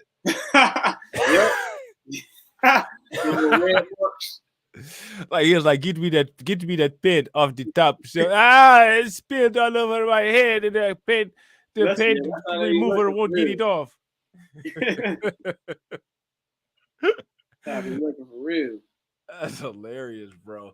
Yeah, that's crazy, man. I'm telling you, man. Just be careful out here, y'all, because you got stuff like this popping off, man. These people are out here wilding out. Look, hold on, real quick, man. We got to finish this out because like this is just wild, man. And again, like I said, like they don't talk about this, you know what I'm saying? Like the people on YouTube don't talk about this, you know what I'm saying? And like I think it's just sad because this shit needs to be exposed. Yeah. So many complaints on everybody else but me, right? Obviously, you're a new cop, aren't you? You ain't from here. Okay, then. Thank you. You ain't from here, then. There you go. I'll be out here in a second without your help. Bye. You got that? You got that weapon? Can you shoot me in the head? Yeah? Shut the up. Hey, do y'all see? I want y'all to make sure that y'all see this. Like the thing that's crazy about this is that this is not uncommon behavior. Like this is very common. You know what I'm saying? Like this is not like a standalone case. Like this is like a standalone case is actually somebody acting like they got some sense. I'd say it was actually far more common for them because the U.S. is structured to them and the world is kind of structured for them. So when they don't get their way, they lash out. That's why you see all these Karens. Facts. Yeah. Super facts. And then what will happen is there's not a punishment for her acting like this, but there would be a punishment for the cops for checking her. Right. You see what I'm saying? And again, that's what I was talking about earlier about that trickle down privilege. That's why because of the culture that runs this country, allowing a degenerate chick like this to act how she's acting in the face of authority, that's how you get other people who are swept up into this dominant culture as a subculture to go over to Dubai and end up having to deal with accountability in Dubai because this is the culture that models the subcultures. Right. You see what I'm saying? Yep.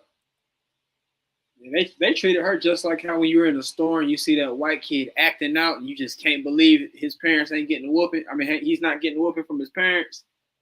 Like it's just, yeah, this is exactly the same thing. Yeah, this little Timmy energy. Yeah, little Timmy energy. Like I remember being a little kid seeing white kids act out in the store. I'm like, oh, he's about to get destroyed. And then nothing happens. I'm just baffled. Right. Right. Yeah. I think that that right there, I think is like a black kid or a black person's like first experience, like the first exposure to like understanding racism. Like understand that your own parents are going to beat the brakes out of you if you act up in public. But understand that this person right here can call their mother a B word, and literally their only thing that's going to happen to them is that when they turn 18, they're going to get a job as a CEO of a company. Right.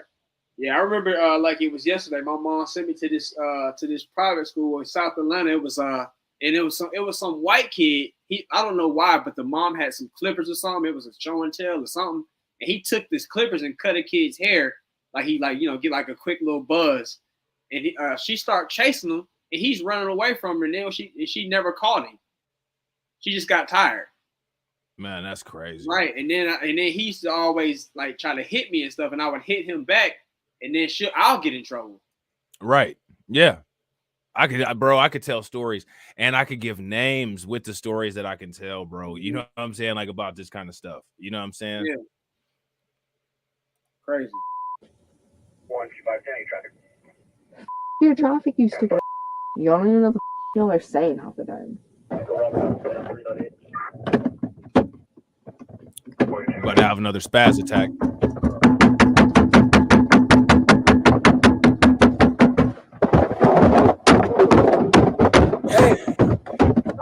You gonna let me out or what? Because I didn't do to you. I didn't do to you. So you can get the out like a normal person. I know drug dealer. I know junkie. I'm dating a drug dealer, but I ain't no drug dealer. Now, if that was a black woman, they would have pulled her out by her hair. Right. Did you hear what she said at the end? I dated a drug dealer, but I'm not a drug dealer or something like. Of course you dated a drug dealer. Of course you did. Right. Of course you did. You know like, you, probably. Yeah, exactly. Like, of course you did. Mm-hmm. You know what I'm saying? Like me personally, like I hate to sound like an asshole. You know what I'm saying? Like I don't have no sympathy for no past dating stories from people dating degenerates. Now the thing is that like, you know, it's perfectly okay for me to be like, yo, if you're a dude and you're a dude that dates these women that got these warning signs and they turn out to be 304s, you got to start vetting better, right? Yeah. Everybody would cheer that comment on. Right. But when I be like a female that has dated nothing but abusive criminal degenerates, and I'd be like, man, I don't give a fuck about your insecurities because you chose to date a whole line of idiots like that, and I don't give a fuck about your feelings, and I'm not about to make you trust men again because you can't even trust yourself to choose one correctly. Something's wrong with me. Like I'm misogynistic for saying that. Mm-hmm. Yeah, she probably dated the dude that sold Jethro that pack. Yeah, I mean, she just said it. I used to date drug dealers, so I'm supposed to give a fuck about how you think about men because your exposure to a man is a drug dealer. Right. That's on you. I don't care nothing about that. Nothing about it. Nothing about it. And I had to advise other people to not care nothing about it either.